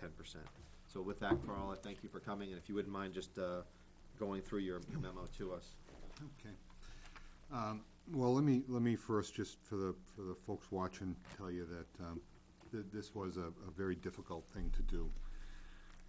Goffstown Public Works, in my tenure, has prided itself on building a department that's one of the premier departments in the state, and these kind of cuts would significantly impact our ability to deliver the services that we have, the community has come to expect from us. Let me first start by achieving a level-funded budget. The budget we submitted, we were very aware that the state of the community, so we really tried to hold the line as best we could. So that being said, in cemetery, The only changes that would need to be made to get it down to level funded would be to scale back some of the maintenance supplies, and we had some planned fairly minor improvements that were anticipated that could be held off on. So that would bring that down. For public works operations, cutting back a lot of lines like travel, uniform lines, employee development, and miscellaneous tools. Consulting services, which is a line in public works operations, that's where we pay for things like employee drug testing, we pay for hazardous waste sampling and testing, we pay for, and that's hazardous waste if we encounter it or produce it. Items like that that are, I don't want to use the word contingency because we always have some, but the amount or quantities that we spend in a year vary, so we would cut that back and take a little more of a gamble on those. The same with equipment rental. If we had to rent equipment, it would have to come out of a project accounting from whatever project we were working on. As the board is aware, we had requested a replacement for our 10-wheeler, and we also had budgeted for a replacement body in the event that the truck didn't survive. We wanted to have the money to replace the body at a minimum. We're kind of hanging our hat on the truck surviving because the board has kind of voiced that that's a priority. So the body came out. That really helped us out. That was a $40,000 item. The floors in the DPW office really need to be replaced, but we would defer that.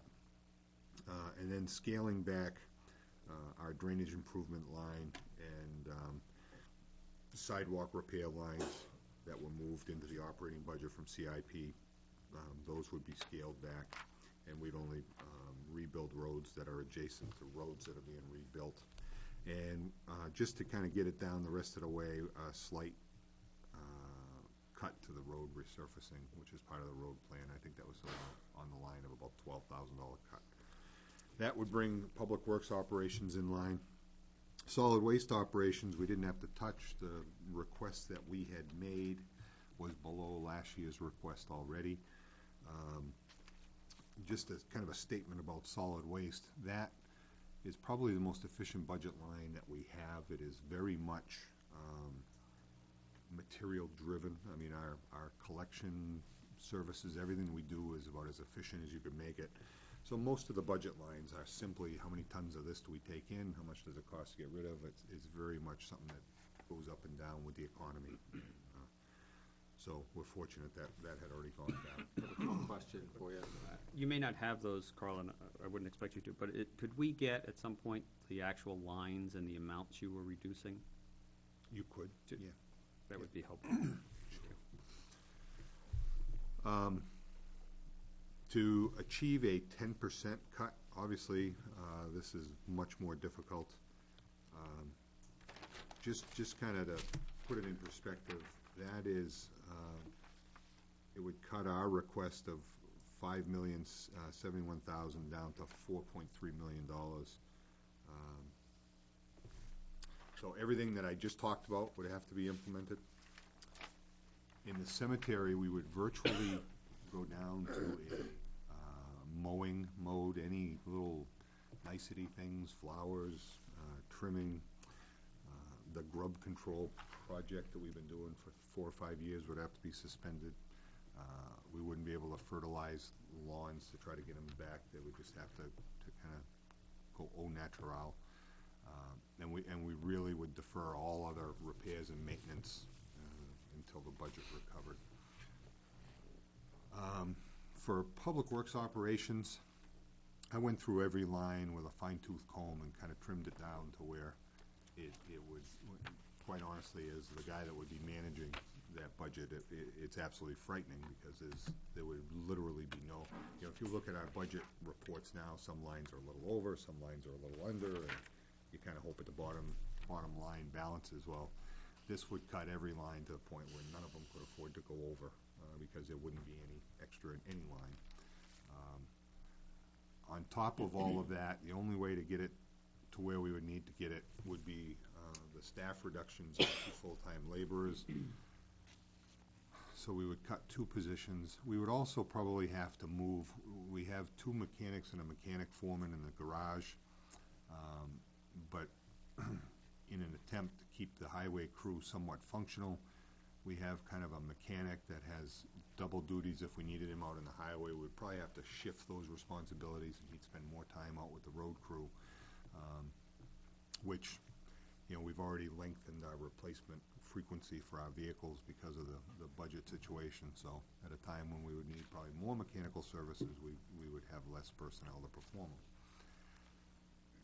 Some of the recommendations we would probably make, probably the biggest impact, because as you know, everybody in DPW has a snowplow route and snowplow responsibilities.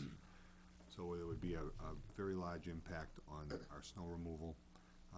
We would probably recommend dropping the schools and churches from our plow list. We would still have to adjust all the other routes as well, lengthening the time between our first and final passes. And obviously sidewalks, which if you read our snow policy is the kind of the last priority after all the roads are taken care of. I just had one question on that. Yes. When you say schools, what do you mean by that? Well, we plow all of the school parking lots. Okay. I guess how would that, to me, that would not save the community, because ultimately the school district would then have to pay a private entity to do that, which would, I think, end up costing us more. And I think I have already, myself personally, I've already been on the record that I don't think we should be plowing any church or any.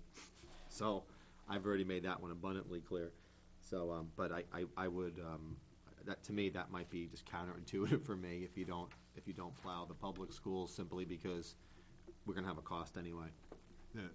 What it would mean if we didn't do that is lengthening all the other plow routes. Right. And as you know, I didn't make the request this year for the first time in about 4 or 5 years for an additional driver.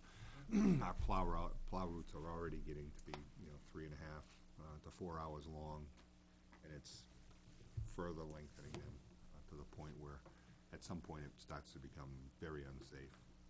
So that's something we'd have to look at very carefully. In the spring and fall seasons, which, in the summertime we have seasonal folks that come in and help us with some of the more mundane tasks like lawn mowing and traffic control that we have to perform. But before the kids get there in the spring and after they leave in the fall, our laborers basically fill that need. So there'll be extra help in the cemetery that would not be as available. And the same, our traffic control function would be pretty greatly compromised. In the summer during construction season, I know there's this perception, folks drive by a job site and they see people standing around, but I can assure you that if you hung around the job site for any length of time, those folks all do have a purpose. They all do. They are all busy. When you're waiting for trucks to haul, there's just not much you can do until the truck gets there. So we would be balancing to try to keep 2 crews functional. We would probably be hard-pressed to do that, and there would be days when we would probably end up parking a piece of heavy equipment, which is something we try not to do, because we wouldn't have the full crews to keep all the equipment moving. We would probably recommend changing from our current black pavement snow plowing policy to a black centerline policy. We did have to take a look at our overtime and salt, and the only way to really control that is cross your fingers and hope Mother Nature cooperates, or if it is a heavy winter, we would have to cut back the level of service we provide. I know what that is, and I think most of the board members know what that is, but what's the difference between a black pavement snow policy and a black centerline policy? Well, what we strive for today is within 24 hours of the cessation of a storm, we want to have the roads bare pavement. What we would probably be talking about in a revised snow policy would be within 24 hours, one set of wheels would be on dry pavement, the other set would probably still be in the hard-packed snow. And we would wait for Mother Nature, the solar energy from the sun, to kind of start to break up the edges, and it might take a couple of days. that would be much more difficult to manage for us because it's very dependent on weather conditions. You don't want to have it establish a hard pack that we wouldn't then, we'd use 3 times as much salt. But a lot of storms, when the weather is forecast is favorable, you can just let it go for a couple of days and it would break up on its own given the heat from the sun. So it's something we would have to start to employ, and it certainly would have an impact on what our residents are accustomed to. Do any towns have such a policy? Yes. Goffstown's well known for our roads. One thing we could cut back on is not painting the white fog lines. We currently paint yellow center line and white fog lines, so we would propose cutting back and just having the center line on a lot of our roads and only doing white on the very main arteries. All of our repair lines, like guardrail, drainage repairs, traffic signals, our tree removal survey lines, they would all be cut to probably like $1, and then if we had an emergency repair that had to be done, we'd have to take it out of somewhere else. Cutting further, the uniform lines, we would defer all of our equipment reconditioning, and we'd propose cutting back our street lighting and trying to come up with more efficient lighting in some of the more high-use lights. Carl, have any studies been done on cutting back street lighting in terms of how that impacts crime statistics? There have been studies, not in Goffstown, but nationally there have been. And there's a lot of towns that don't have as much lighting as us. So There's a lot of towns that have more. there are a lot of towns. So but I mean, that's again a policy decision that we would all have to consider. But it is a big budget line.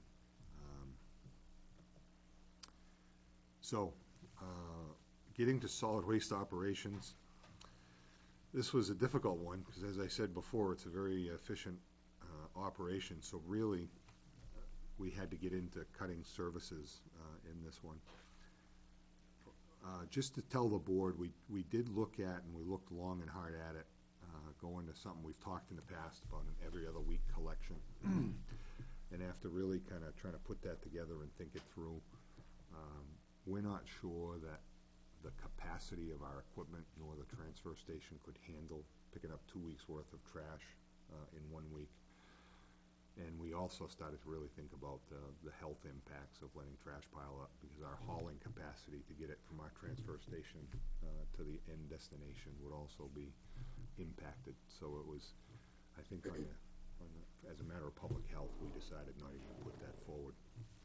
And instead, we went in and cut virtually every other line that we could find anything in, eliminating the part-time transfer station attendance position. We currently have several staff members that are certified as operators down there, but legally you only need 1, so we would cut that down to just 1 certified operator. Totally eliminating household hazardous waste collection. Again, the cuts to the clothing and uniforms. Cutting all contingencies out of the landfill line, so if we had a problem at the landfill, again, we would have a big problem and we would have to deal with it. Basically cutting all of our operating and maintenance supplies to an absolute bare minimum and deferring all building maintenance. We would have to just live with things as they were. Question? Yes. Carl, on hazardous waste, do we have any revenue on that line?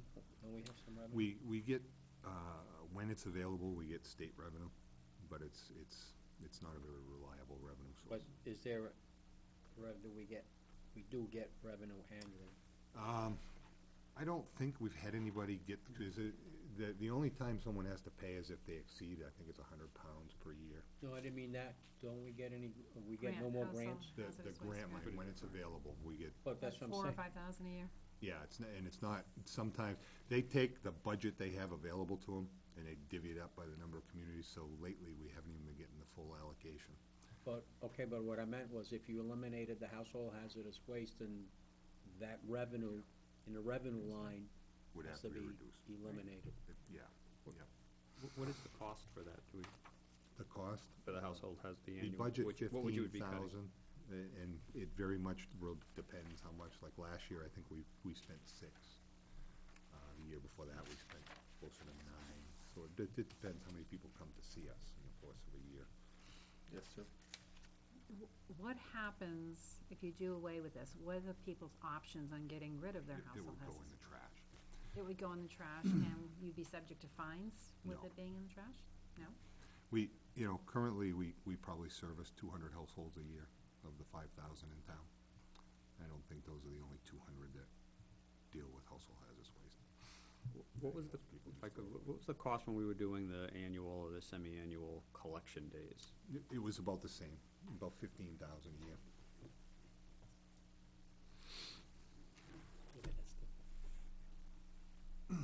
Just one question on that.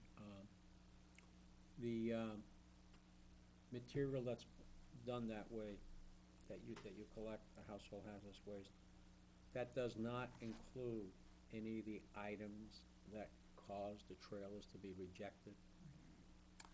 Right. So those are separate issues, so the... That's that hazardous waste line up in DPW. Right, okay. Yeah, hazardous waste that we're the generator of is not included in this. Right. So those water filters, you wouldn't take in this line anyway? No. Okay. And the only other, CIP with the $1 million cut that the board made, our capital projects were fairly close anyway, but to get down to a 10% goal, there would be an additional 200,000 that would have to be cut, presumably from the road plan, because there's very little else that could be cut. Yes, I just want to follow up on that, because you're now addressing CIP, which is separate from your department's request. I believe what you're driving to is all those reductions in services you just discussed really didn't achieve a 10% level. And so as an option, you said take a little bit more out of CIP? No, Or help me on that one. we did achieve the 10% with all the items I discussed, and just looking at the public works capital projects, solely public works, not CIP townwide, I looked at what it would take for us with our projects to get the 10% reduction, and it would be another 200,000. So all the operating stuff we looked at, we did get it to the 10%. Thank you. In terms of, when I've been looking at this thing, I've been looking at, okay, what are some of the things that the community has instituted over the last 5 or 10 years, kind of in, last in, first out approach?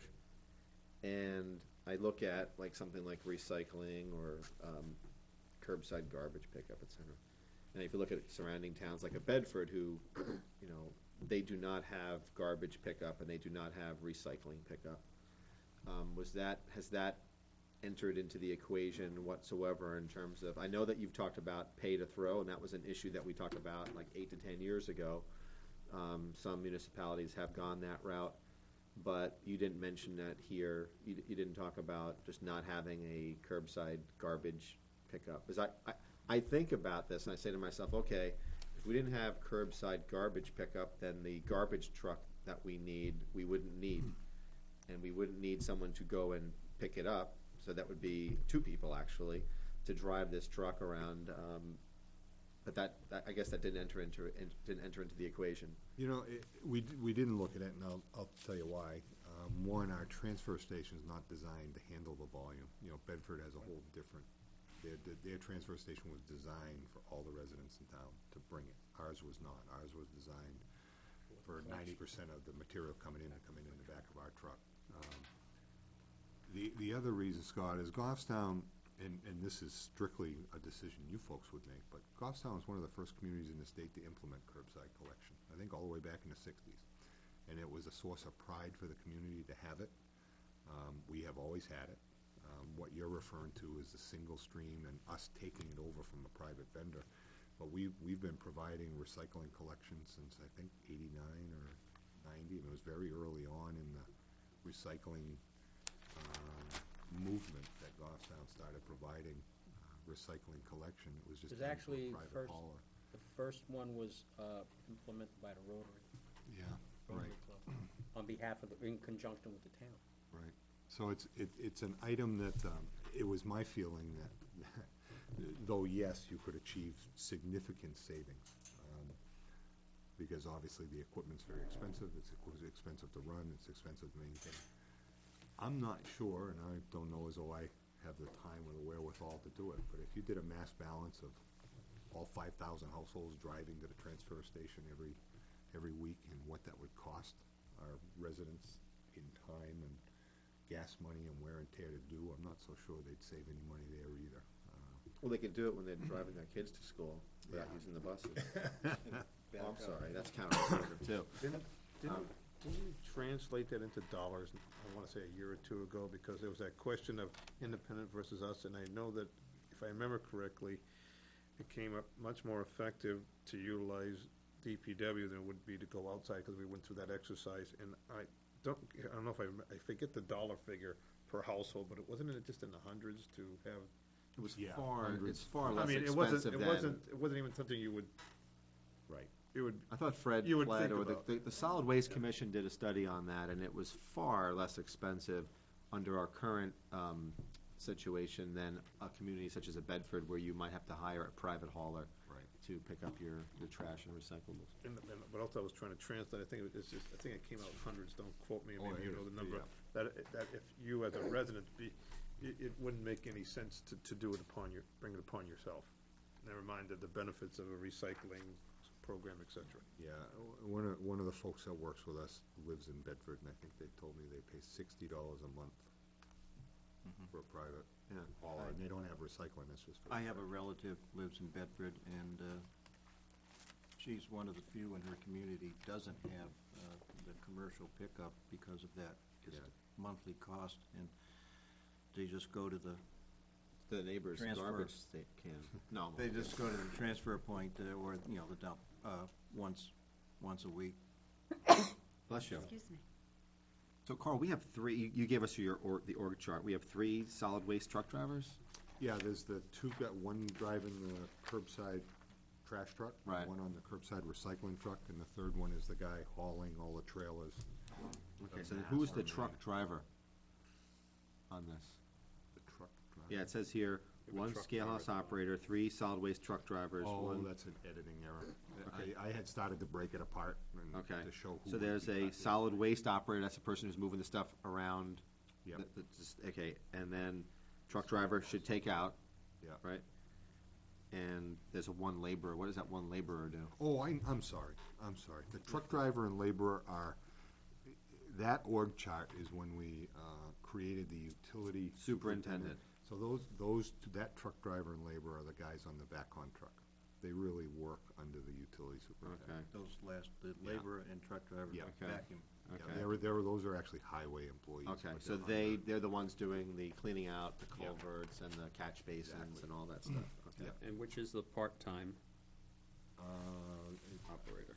It should say part-time attendant or part-time transfer station operator, if he's even on that chart. Let's see. He might not even be on that chart. That was a 2008 chart. If the vacuum driver and laborer, if they're not engaged in that, are they part of the road crews? They are.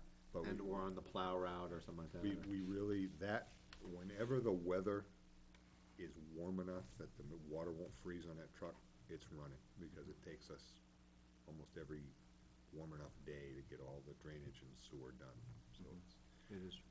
that truck's like the first one out of the yard every morning, just because we have to.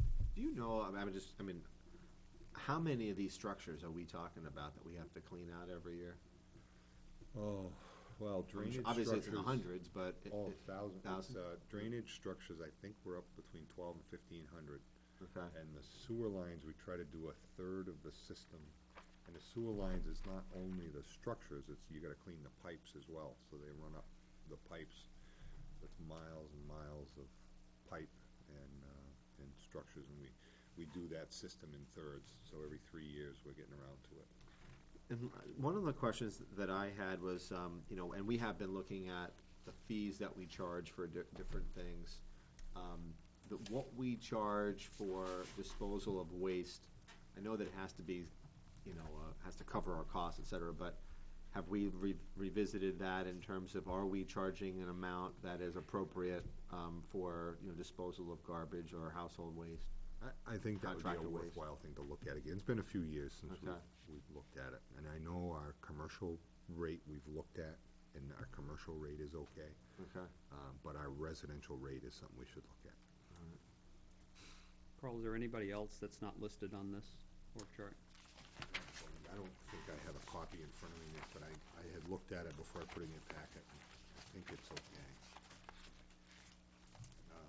I can run down them quick if it'd be helpful. Sure.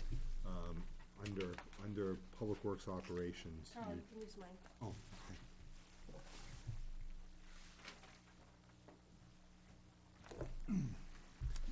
Just look real quick. Back. System engineer. Yep. And highway super, you got the 3 operators, 9 truck drivers, 3 laborers, 3 seasonal. 1 laborer, yeah.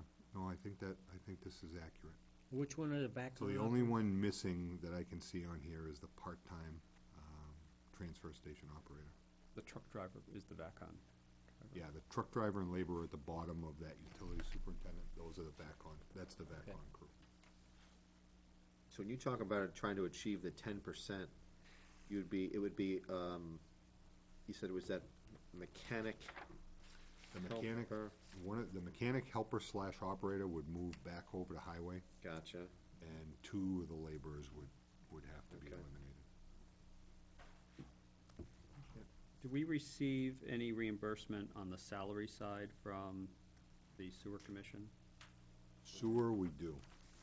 Anytime, what the arrangement with the sewer commission is, they pay all of our staff time anytime we're doing sewer-related work. So when the guys on the truck are working on sewer, 100% of their time is billed to sewer. If Megan is working on sewer, or Mike Yurgo, or Mike Walton, their time is billed to sewer.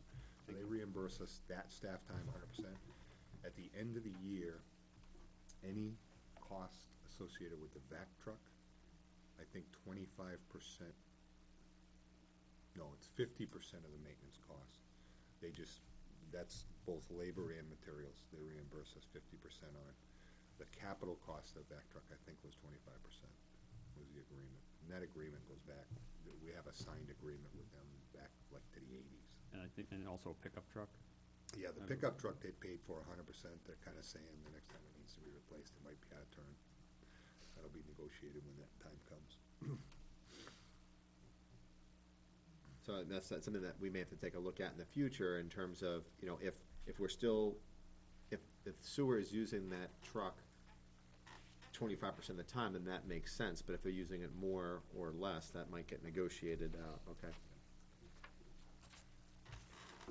What about, my other question is with regard to like admin type. So they're paying the salaries, but there's also an administration component because they're not paying the salary. Are they doing anything with, let's say, finance? Because we have to deal with their benefits and we have to deal with their payroll. And are they paying anything towards that? Janice bills You a know? certain amount of her time. I thought she did, but I wasn't sure. I don't know what it is, but I thought she told me she, For sewer? Yeah. Yeah. I thought she did build in. Yeah. Okay. All right, are there any other questions for Carl? All right, just want to thank you, Carl. Any other questions? He's going once, going twice. Oh, was there a, before you go, wasn't there something for Carl? Hold on, that we were gonna, Roundabout? yeah, The the memorial? roundabout. The board took a vote tonight. conduit was installed today. Right. The board took a vote to rename, to dedicate the roundabout in memory of Corporal Philip Chardy.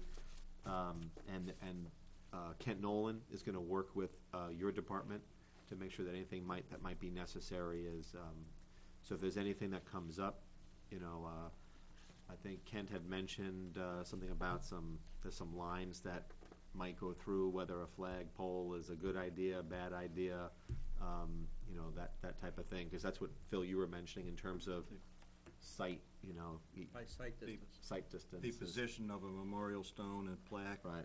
versus any other object that you already have planned for that.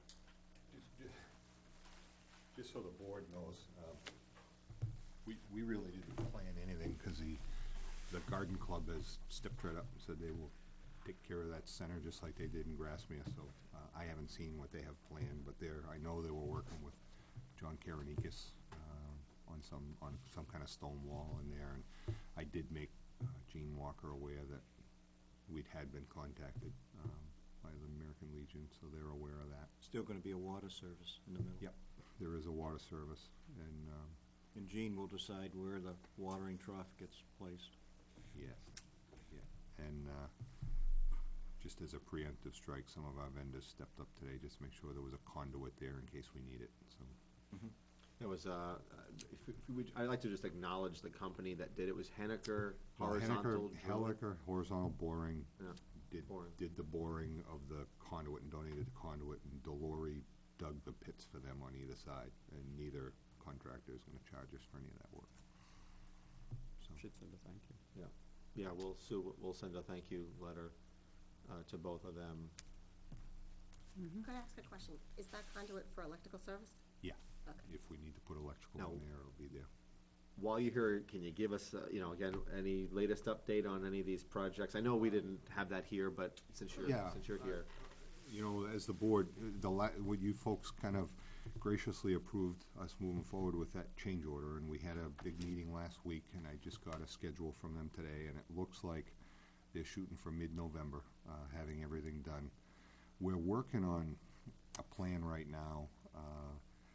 I don't know if you guys have really looked at the road, but the road, the plan was that when we got done kind of putting the drainage in, everything would be patched together, and then we would just overlay it. There's not much left And on some of there's that road. not much left. So we're working up numbers now to reclaim it, and I'm inclined, the rough numbers I've seen would be on the order of about $35,000 extra.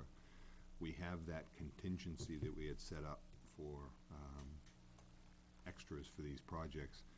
That being the busiest road in town, I don't know how you folks feel, but I'm very inclined, if we can work it in the schedule, which, when we talked about it on a preliminary basis, they felt they could, because it doesn't, as long as they kind of plan it into the process. Talking about the it won't eastbound, slow. it would be the eastbound They would lane. reclaim the whole thing, so Okay. when we were done, from Pine Ridge to the roundabout, Right. we'd reclaim that stretch, and it would be a brand-new base course of asphalt when we were done. And then the pervious would go in. Needs to be done. Yeah, I just think it makes a lot of sense. I mean, while we have that traffic disrupted, get it done, buttoned up, and we wouldn't have to touch it again. It's very attractive to me, so, if you wanna. Any update on the ARA funds? Nothing, we've been talking, I haven't gotten a reply back as to when I can apply for it, but it's, DES, we're starting to talk about it, but I just haven't seen any paperwork yet. When does the green part, isn't there supposed to be like It's some, Just, how should I put that? It looks like the Green stone looking- park right yeah, now. Right. well, Green green that's the is, spring? yeah, green It's is, spray painted. green is a misnomer, I guess, but the green part's already there, the green Right, part's but there's functioning. plantings, I thought, that were, not in this, but weren't there some plantings No, there? no, when you're done, it's gonna be a nice paved section, you shouldn't even notice that it's there, but it's, So why do they call it I- a black can I- project instead of a green project? Maybe, can I ask Yeah. a question? When I see that part that cuts across and it's all being stoned in there, you're saying there's nothing green going there? that'll all be paved over, that stone will all be paved over, Pervious pavement. pervious pavement. The water will flow through it. Wait, I apologize, maybe I'm miscommunicating here. When Green is a misnomer. I understand the green misnomer at this point in time. The part that they're now doing where you're saying they're putting up the stones, is that where the water will go through? Yeah. You're saying, okay, I'm seeing all these stones, you're saying that's going to be what again?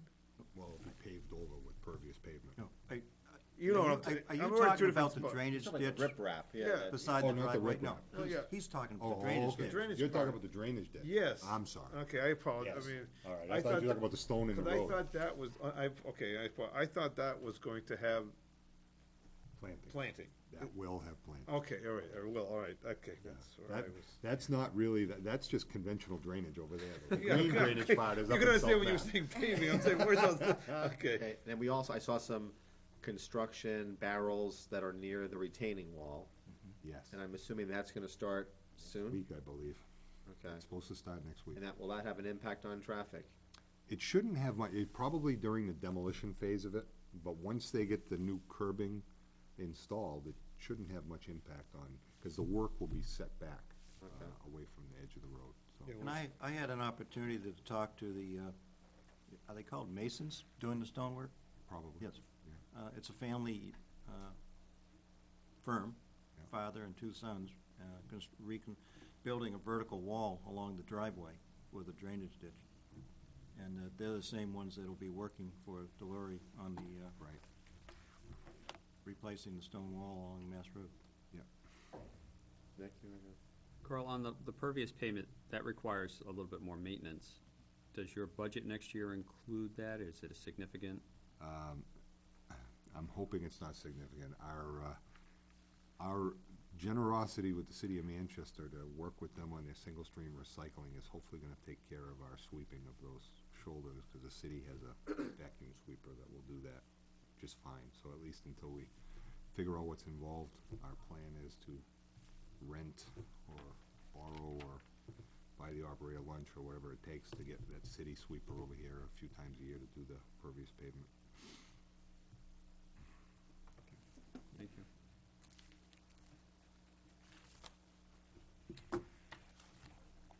Anything else? Just, Thank- oh. just one question, just to save him a visit from next week, are there any projects that you don't foresee finishing this year at this point in time, now that we're getting close to the end? There are. All of those side streets in Penardville are still on hold. I still anticipate getting that extended shoulder in Penardville done, though we haven't made any headway on that yet.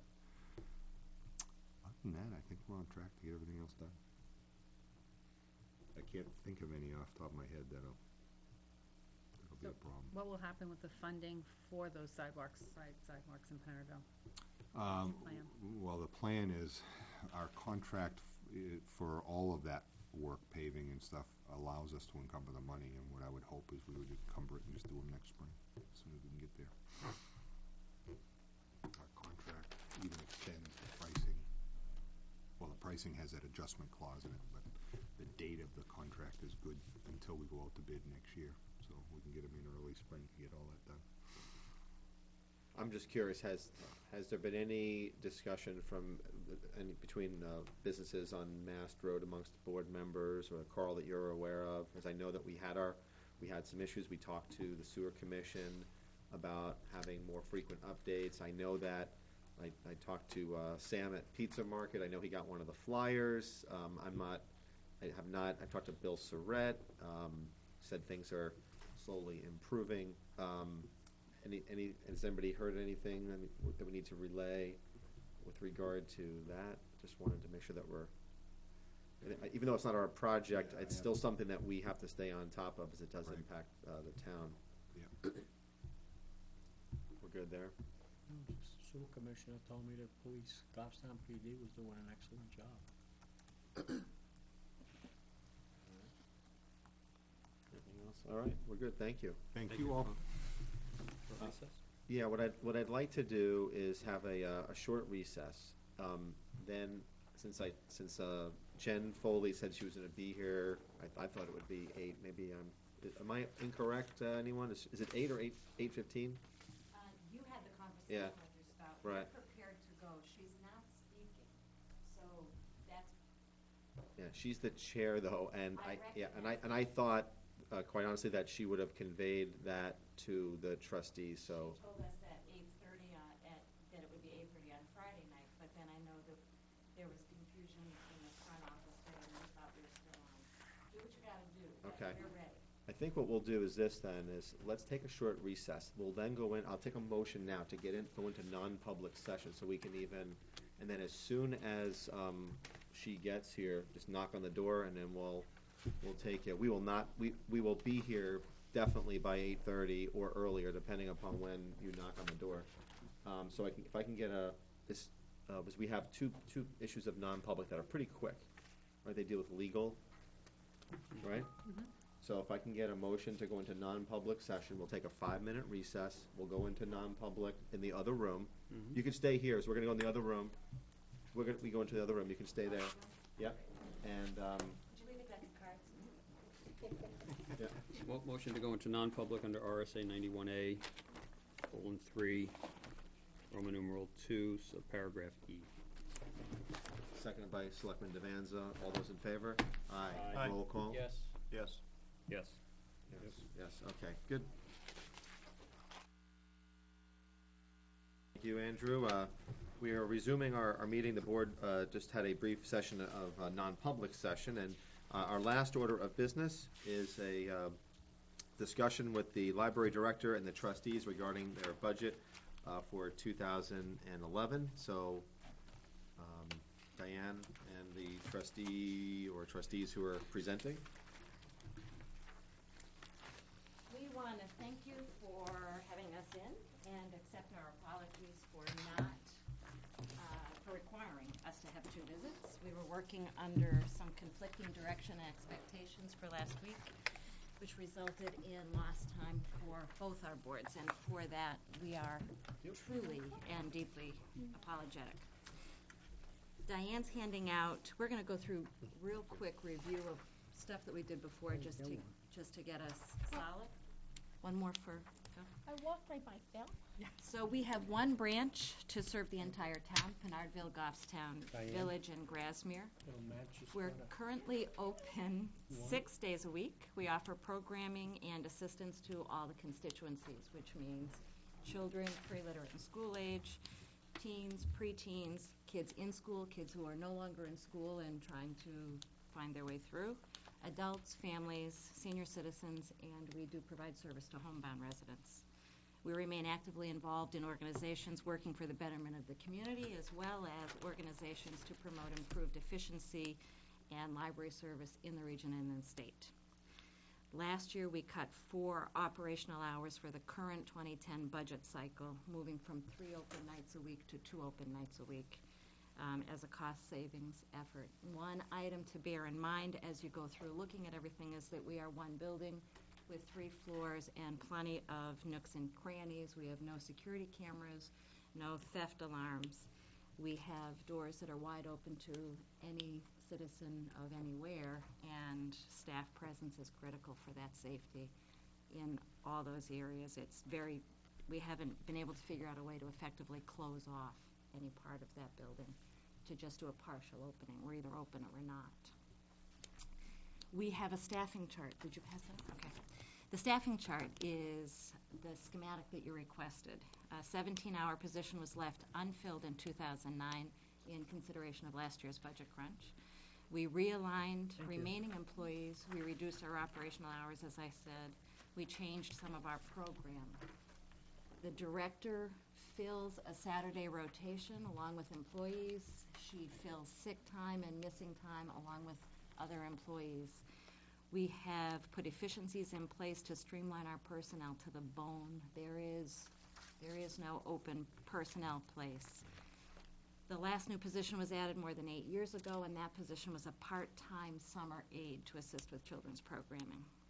There have been no new positions in the history of this director. Of the 14 employment positions on the chart in front of you, 6 of those positions are 15 hours or less. In the lower right corner of that schematic is a snapshot of the key usage statistics since the library budget has been effectively frozen in 2007. The director and staff have researched and implemented as many technological improvements as possible to increase efficiency, from literally the floorboards to the website. But even Walmart has a person to oversee assisting at the self-checkout lines, so you can't be fully automated. We currently have a dedicated, compassionate, proud cadre of staff, professional and paraprofessional. It is a well-honed working machine right now. Budget highlights review, just the straight-up budget that you have. This is the regular one that I assume you have in your packet. Last week you asked about GMILKS. GMILKS is our greatest efficiency engine. for both staff and materials. It's a consortium of libraries in mostly the southern region of New Hampshire who contract for shared services. Public libraries share a very different mission than school libraries. We have much greater efficiency by working cooperatively with other public libraries because we share common missions with public libraries. Just as your school libraries, I assume, share their resources, it's not as easy a fit between school libraries and public libraries.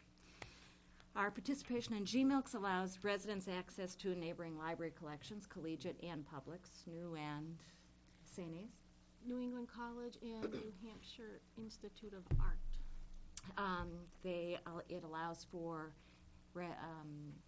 people holding a Goffstown card to check out in person as well as go through requests online and through our circulation desk at those neighboring participating libraries. It's a heavily, heavily used service. It affords us the ability to stay in business despite skyrocketing materials costs and kind of stagnant material purchasing power. We contract for the service. We are financially bound for 12 months out. I think that line, that's the 69-100 line, it's $11,000. It's the equivalent of at least 2 staff people in terms of what it drives for us. So it's very cost effective. Trustee Mike Lawler made the analogy that our library is like a home computer. With GMILCs, we have the internet access. Without GMILCs, we have what's sitting on our hard drive. It's a massive difference for power for us and for our community. Beyond the GMILCs question, the budget we presented previously isn't exactly what we would call a needs-based budget. It's a little bit less than what we need, but we felt it was a conservative survival budget. We allowed no increase in books or publication, no increase in staff. We are the poster child for the town for energy efficiency and savings, which you know well. The only increase under our control, if you look at the 4,400 lines, 300 and 800 with respectively 44,000 lines, we have a $1,230 increase in those two with an offset and reduction in the binding expense, which is line 47,500. To make our net increase of stuff in our control $730 for this year. That $730 is directly linked to savings we get and increased benefits we get from our director. This year, Diane declined attending the only national seminar offered to public librarians, which is held biannually. She did not choose to go this year as a cost-saving measure. That conference, we have added in part of the expenses, part of the travel that we would need to commit for early travel reservations, and part of the registration cost in the 2011 budget. That's that $730 net effect. We would put the remainder in the 2012 budget. We typically recoup those expenses through exposure that she gets in practice and technologies that we learn about there and export back or tailor back to the home frontier. And by that, I think we actually decrease our expenses. It's a lot less expensive than sending her on college credits and that sort of thing. So while you might call it a needs-based budget, except for the personnel and utility costs projected by Town Hall, this is essentially for us a level-funded budget. In efforts to contain our cost last year, we took a reduction in personnel, as I think I've now said 3 times, and carried forward the reduction in books and publications to try to have the least net effect on the community. The reduction scenarios we're presenting tonight were intended to have, again, the least negative effect on the community. We aren't using scare tactics. We aren't using any dramatics. We will implement constraints imposed as judiciously as possible to reduce the community impact when we have those final numbers based on part of this menu that you've got here. The only way we could achieve a 10% budget cut is through a combination of staff and program reduction. The community impact would be severe at a 10% cut in each of the options we explored. We examined cutting all supplies and material lines, it doesn't come close. Cutting all programming, that's relative pennies. We explored furlough days alone while keeping staff at their present level, but the hourly wage is not the greatest expense because the benefit package doesn't reduce down at the same ratio. So what do? At the very minimum, Diane's gonna hand out part of that. At the very minimum, we would have to reduce operations to 5 days a week. We would have to cut some school age, some adult, and some preschool programming, as well as participation in the community leadership programs that we do. The community impact is severe not only in hours and programming, but in core library services, shelving, sorting, distributing loaned materials that the patrons have requested. If a patron needs materials, they can still use G-Milks and drive to Manchester, Amherst, Hooksett, Bedford, or they can go to Barnes & Noble and hope it's in stock. Those would be the options that would be open to them on those days. So that's the 10% decrease. To look at a 0% increase or level funding or essentially a 2% reduction if those insurance rates go up as expected, I can't really truthfully hold that slippery slope of percentages solid. Our best worst case scenario would still require reducing a staff person from full-time to part-time status. The community impact would be significant but not severe. There would be increased waiting times, there would be reduced programming, there would be reduced participation in those community leadership programs. We went through a host of options and have the following in our sights: laying off one staff person, a furlough day midweek. As we mentioned previously, Fridays are the slowest patron use day. We looked at extending Saturday hours to make up for that, but we determined that our net savings would be only $6,000 if we did that, unless we had a change in employment status. We could temporarily suspend all our discretionary lines, books, publication, employee development, which is that net $730 that I talked about for Diane. And, of course, a temporary freeze on suspension of COLA, STEPS, longevity. The library prides itself on being sensitive and responsive to the needs of all of the community. New families in town, one of the first places they hit is a public library because they know it's open. Senior citizens who move here to get closer to their families or to their roots go to the library because they know what it provides and they know it's accessible. Small business startups use the library heavily. School kids, whether they're in school or out of school, are in there a lot. We've been in there when police have been there because there have been kids in trouble, and that's been sort of a place of refuge for them. People who commute long distances are heavy library users because they're using our audio programs and our whatevers. People who are homebound currently are receiving exceptional service from our library. It is an open place with a fabulous staff. We are not insensitive to the economic climate, and I believe the staff that we have there now have done Olympic gymnastics to provide first-class service with very little funds over the last few years. We will do our best to support those staff through this, and we empathize truly with the job that you have to do, that we all have to do in concert with the Budget Committee. I would caution every taxpayer and every official and every board member in town to be careful not to allow our core services to deteriorate to a point where we will be hard-pressed to attract anyone to come in and help offset these expenses that will be harder and harder to replace. That's for every department and every budget. If you have specific line questions, Diane is here to speak to those. And if any of the trustees would like to speak at any point. Yeah, I'd like to first open up, are there any the trustees who would like to make a comment? It was an extremely thorough presentation, Tess. Well done. Any of you would like to make any comments? She speaks for all of us, and she's done a well job. Okay. As we've said to every department that's come before us, we are looking at the budget that has been presented by the department head. What would the level funded budget look like, and what would a 10% budget look like? And you have given us and the community that blueprint of what those scenarios, how they would play out. And as I think we've said this to every department head, this is the dialogue that the community has to hear. They have to understand that when we are in difficult economic times and we make tough decisions, what are the consequences of tough decisions?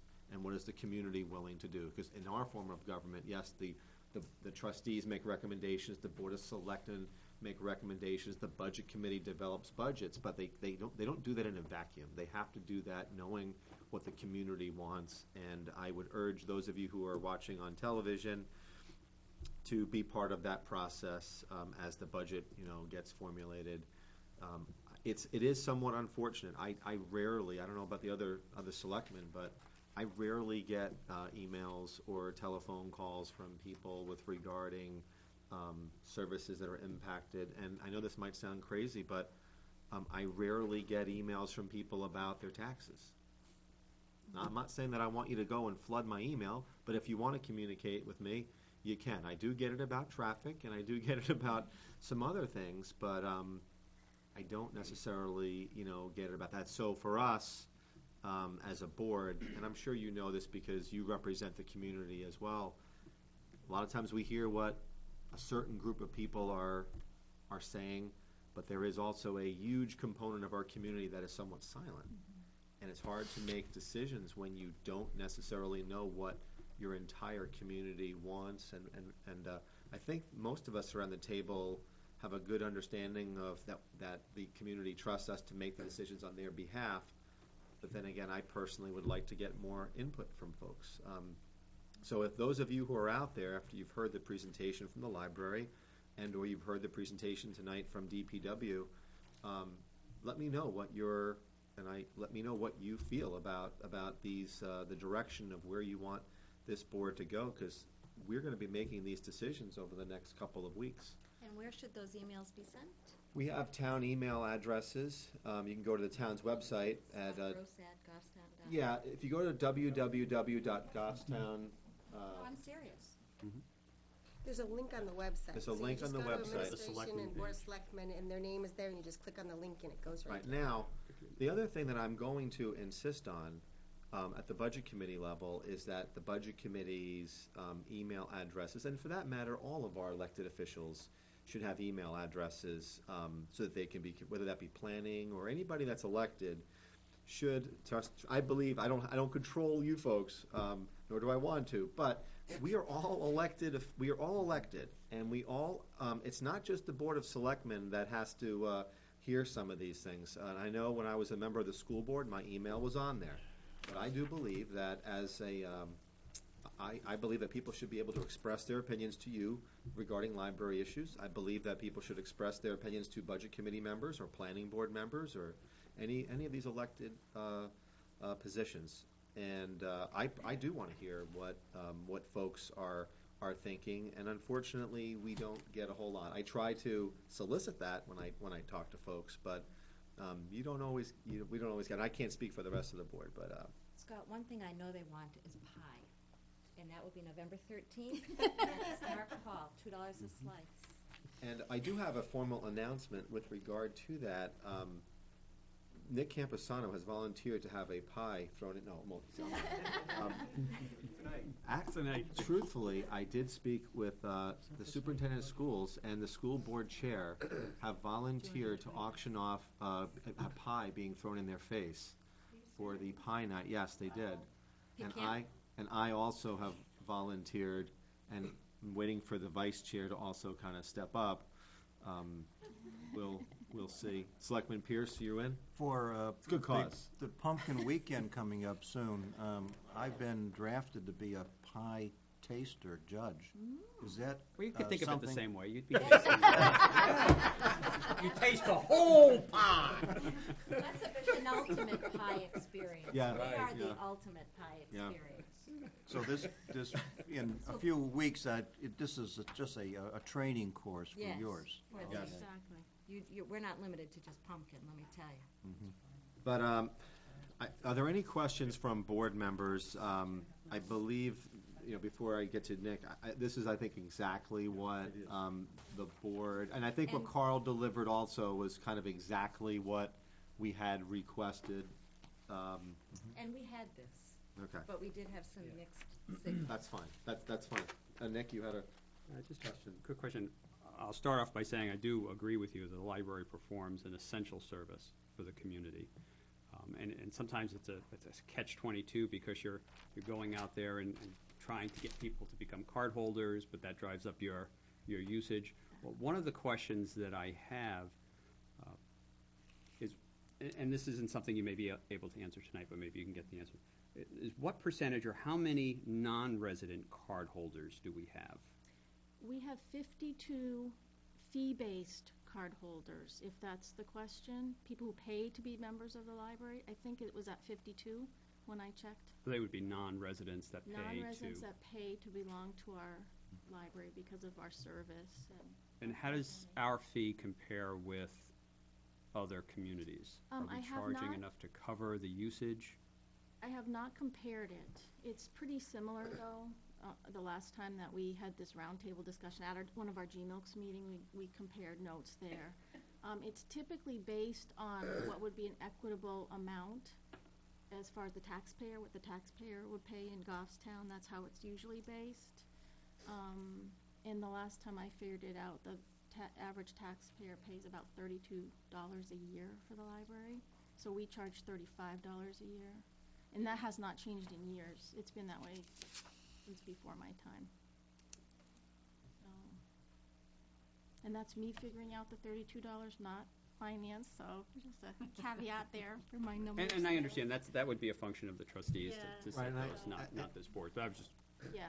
Does that answer curious. that question, though? It Okay. does. Thank you. Although I did promise a 10 p.m. conclusion, and I was told by Selectman Forney that I shouldn't speak in order to accomplish that task. Being the Selectman's rep to the trustees, I want to just elaborate on a couple of things which you talked about.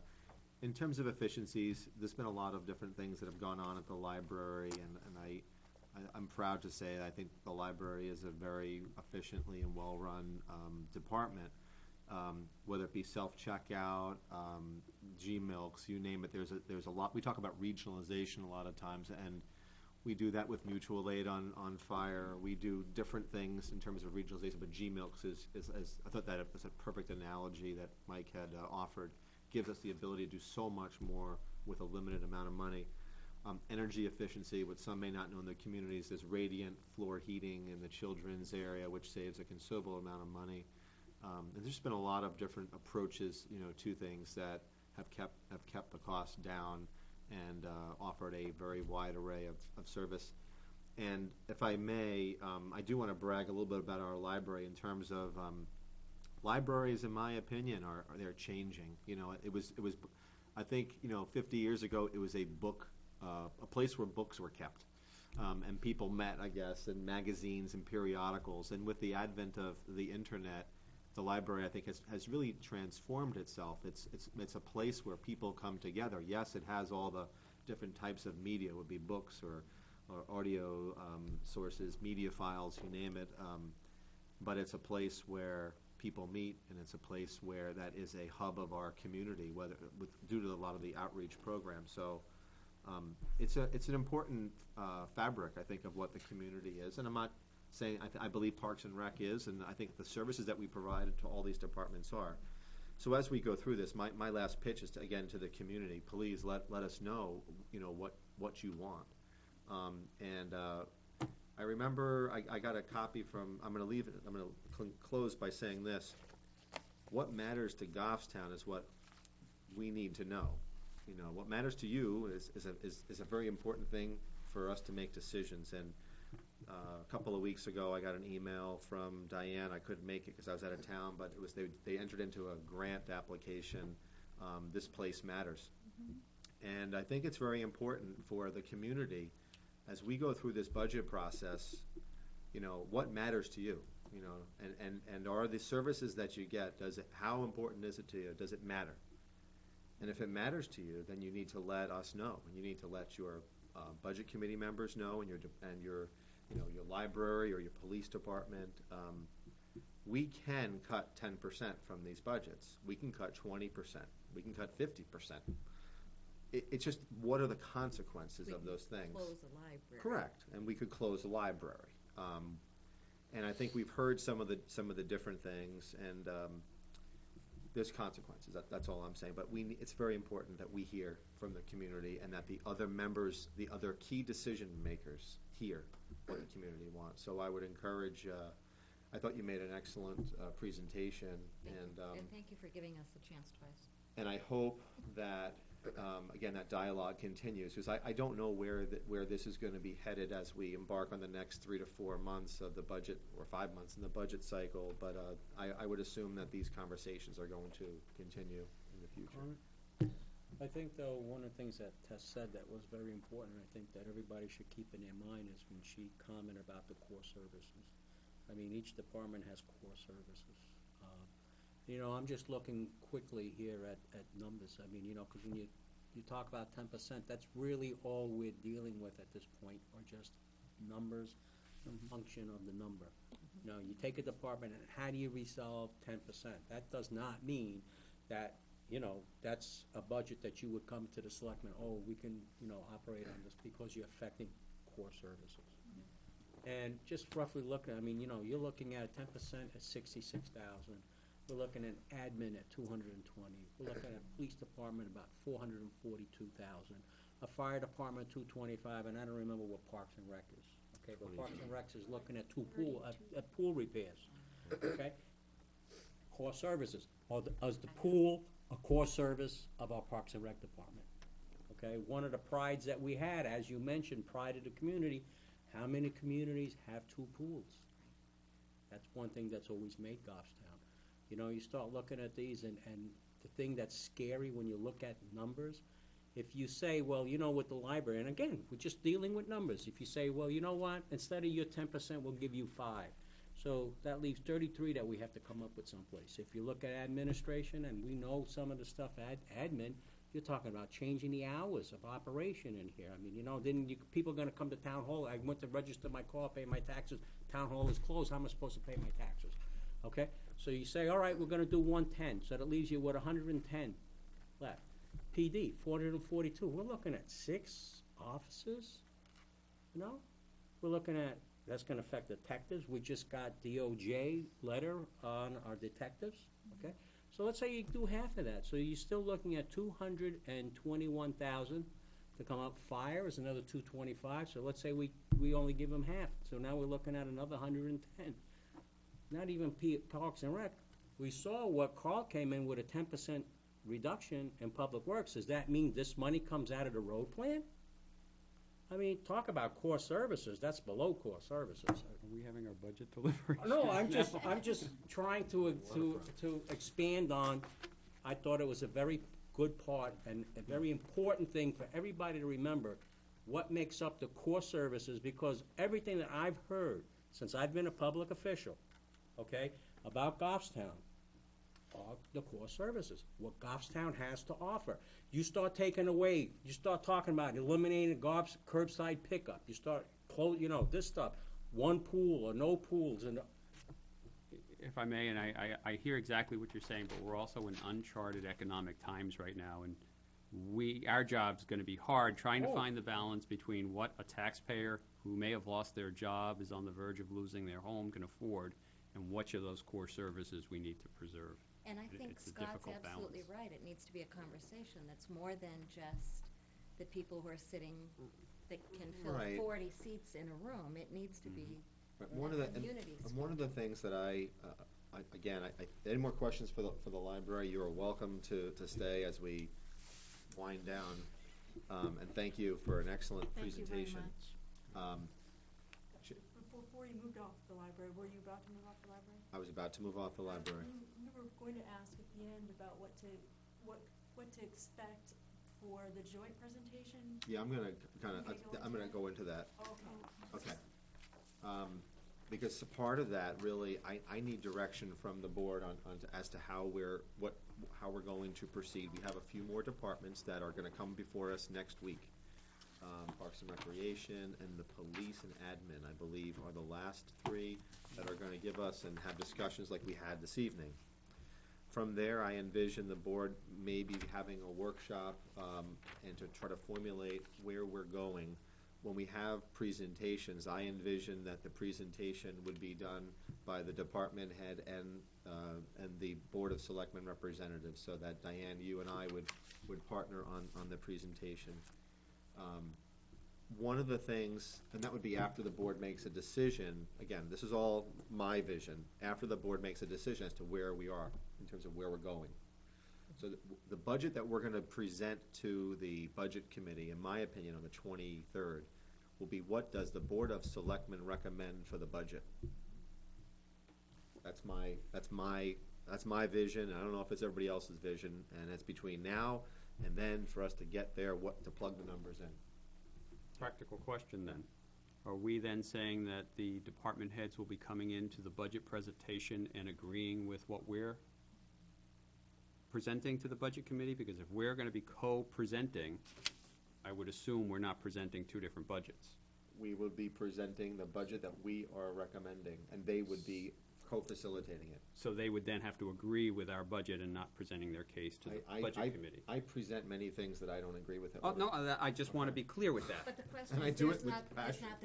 there's not the budget committee number, the selectmen's number, and the Department head. trustee number. Well, That's they'll my still view. No, have the you'll still department have that. head You will always have the budget department head budget, because that's what we asked for. presented, and you'll have the Board of Selectmen Selectmen's budget, right. and that's the one, that's the difference. The Board of Right. Selectmen's budget, the way you see it, was the one to be presented on October Right. 23rd. And it's gonna be a combination of what you presented initially and/or the potential of this. That's how I envision it. Just playing devil's advocate, because in the past, my understanding is I always thought that the department heads presented a budget to the Budget Committee. They presented a budget to us. We presented our formal budget to the Budget Committee, but they had the ability to hear the information from the departments. So we're now cutting that part out. The only thing the Budget Committee is going to hear. No, the reason why you won't cut that out is because they're gonna be presenting exactly what's been presented to us. So you're gonna, And we're presenting two budgets you're that day. presenting, you're gonna be getting, the way I envision this is that the department head has to talk about, this is what I requested.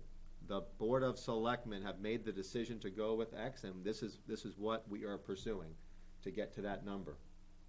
Could be the same, could be different. That hasn't been what we've done in the last few years. Right. The department heads have given us, this board, a budget. You have narrowed it down, and then that package went to the budget committee. I think you're looking. What, and I'm gonna pick up on one other point Nick brought up, was, let's say in the library, we wanna touch 25% of what you just discussed tonight. I think I might But have a who's- differing opinion but- with you. But who's gonna make that decision about what part of that 25%? Probably shouldn't be this board, it should then go back to the department as to where is that impact gonna be? If, instead of touching all of those impacts you just mentioned, we only wanna take the money associated with 25% of it. And then you would have to figure out very quickly, within a week, where is the actual impact? Because at that point, you have to tell the budget committee, where is the impact if I really have to implement that? Because if I remember historically, there used to be two separate presentations. The department heads would present to the Board of Selectmen, and then they would present to the Budget Committee. In a streamlining effort, we put all of that on one day. So it was a combination presentation to the Board of Selectmen and the Budget Committee. Then we, as a board, deliberated. We may have asked department heads to come back, and then we presented a budget to the Budget Committee. Right, let me try to frame this here. I see it the same exact process, okay? But the same process is gonna, and I'm gonna use the library as an example. You would present, this is what our budget is, and this is what I'm recommending as a department head. I was also asked to show you what a level funded budget was and what a 10%, and I'm gonna talk about those things. At that particular time, I would think that the Board of Selectmen would say, we believe that the library's budget should be X. And that is what we are, and that's that. And let the Budget Committee decide where they're going, from there. But all three budgets, or all three requests are presented to the Budget Committee, so they know what does the department head think they need to run the department, what does it look like for a 0%, and what does it look like for the, for a 10% reduction, and then what is the board, where's the board going? Personally, I'm just gonna give my own, Steve, I'll get you in a second, but I don't believe that we should be spending 5-6 months on budgets. I think that's crazy. And I'm just I just think that the numbers are what the numbers are, and we can have those discussions, but I just don't think we need to have this thing over and over and over again. I guess you were going where I was going, because part of this process as we go forward, the department head's budget, and then there was this request of us looking at what 0%, then there was the 10%. But the reality is, it might not be across the board, and the budget committee had expressed that. And so when one goes forward, one would say, well, and they had already said there were some departments that they agreed upon couldn't handle that type of reduction. Well, the question would be then, how do you break up that pie? And that's the same thing that we're having. We're not going to go there with a 0 and a 10 all the way across the board. It will be taking with that. And I agree that I think we get lost sometimes, and in this budget seasons where all of a sudden we're doing I think we have an idea where we're going, but all of a sudden we spend 4 months in budgeting, and then we go to deliberative session, then we go to town, and next thing you know, a half year is gone, and we've lost direction on the rest of the town running around with this budget. The budget committee will do what they think, will produce the budget they think is fit, and it might be 10 from someone, might be 0 from someone else. I don't know what they're going to do. That's their charge. I think our charge also will be to produce a budget that we will offer up. And I see that the Saturday that we do it, I think having the department head budget and doing the exact scenario that you just did here, and then I think that's all I'm looking for on that Saturday. I don't know how that, because they might want to look at it differently and have questions, I think. Right, and there may be questions generated, but I plan on coming in late October, and even if it's 1 week after that, with, hey, this is what our budget is. I agree with that. That's it. We're done. Yeah, so I'm not trying to say that I see that Saturday as an informational type piece and not a budget that we will, as a board, have on the table what we're looking at also, what our final budget would look like. You will have, you're saying You saying will yes, have it? you will, or you won't? Won't. You won't. Won't. Well, when do you Well, I plan think on that's doing not it? what- I plan on having it done. I thought it was gonna be done then. Yes, I thought that was done, our understanding. done. I will repeat where I think we should be headed.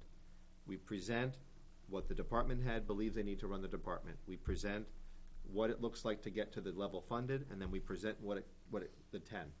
Okay? Then the board will have made a decision on how the pie is being allocated and say, based upon this presentation for the library, the Board of Selectmen believes in this particular scenario, and now we'll go, and then any questions now. And then at the end, we can recap it and say, okay, here's how our budget looks like for the whole town.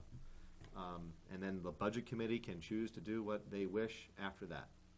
So you want to plan and have that budget ready Yes. for them on that? Yes. With the board's budget, Yep. okay. And then if that occurs, let the dialogue begin with the budget committee. They're the ones responsible for preparing it ultimately. And then in the months of November and December and January, they can then embark on that. Sue? Scott, will you let us know what your recommendation is? Of Be a course. surprise that night. There's my point. Many There's my surprises point. already. That's why we've asked That's to my have point. this thing wrapped up by next week so that we can then have a workshop. Department head. Right. Issue a letter or something like No, that? no, no, it'll be verbal. And would you welcome, You would welcome then all your department heads to be here on the 18th when you're starting to You could, hammer yeah, away, it's right? a public, it's always, yeah. But that's the night you plan on really coming up with those And figures. I think we're gonna probably have to spend a night or two on Well, how some that gets decisions were done. already made Yep. tonight. Huh? Some decisions were Correct. already made by the Some, board yeah, tonight. the board has made some decisions with regard to compensation tonight. CIP at a previous Right. meeting. Right, so a lot of it has happened. Mike? I just want to make 2 points. Tess already did, I think, a fantastic job, but just 2 things quickly. The scenarios that we put forward are illustrative, so the 0% is not something that we're committed to. If it's a 0.5%, if it's 2%, there's going to be some change to it. And the other thing was, we had tried to put together the scenarios that had the least impact on the community as a whole, which is why we've elected as some of to the library and its patrons, possibly some of the harsher options. But the last thing I wanted to say is that the numbers that we have put together assume full year implementation, which is not the case if these go to the voters right. in March and then Right. are acted upon. So the end result to some of these things may be more draconian than we're we're looking at because we only have a partial year to affect those numbers. Discuss that. Yeah, we've talked about that.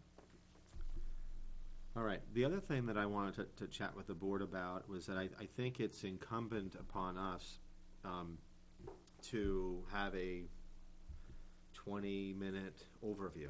And when I'm looking to try to work with administration here, there is a wealth of knowledge on the Department of Revenue Administration website. There is a ton of information on economic data and trends in the state of New Hampshire. And, I mean, all I keep hearing about is 9.7% unemployment, okay? But it's 5.7 in New Hampshire, okay? I want to focus in on what are some of the statistics that we have that represent, as best we can, Goffstown. If we can't get Goffstown data, then do we have southern New Hampshire data? Do we have greater Manchester data? Do we have just New Hampshire? I'll take it, okay? But I believe it's incumbent upon us to make data-driven decisions.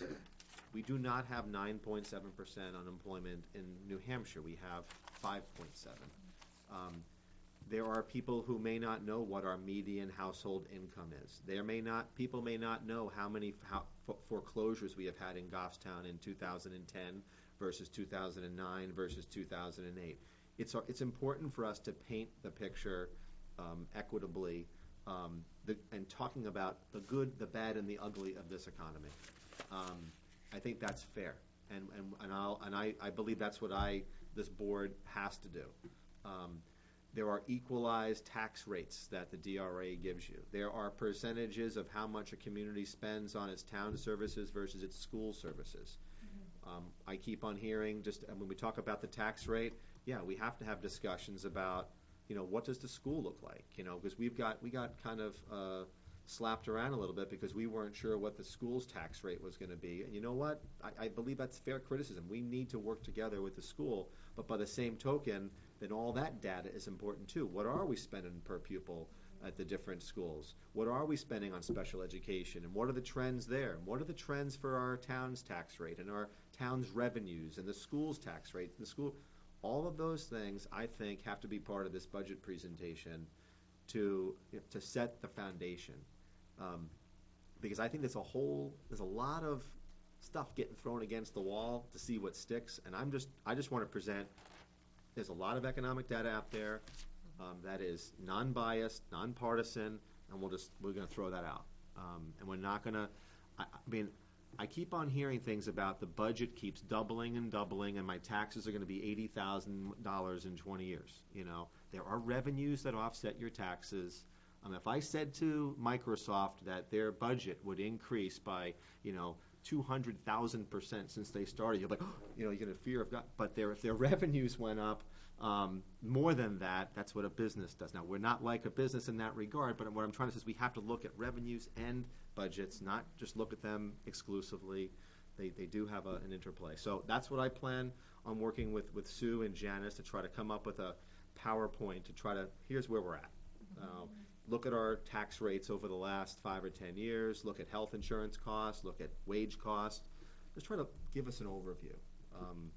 And there's a wealth of information on various websites, and I would encourage people, if you want to know, go on the Department of Revenue website, and I think we'll try to post some of these things too as links on our website that have all this economic data that's out there and statistics. So if people want to get educated, you can get as educated as you want.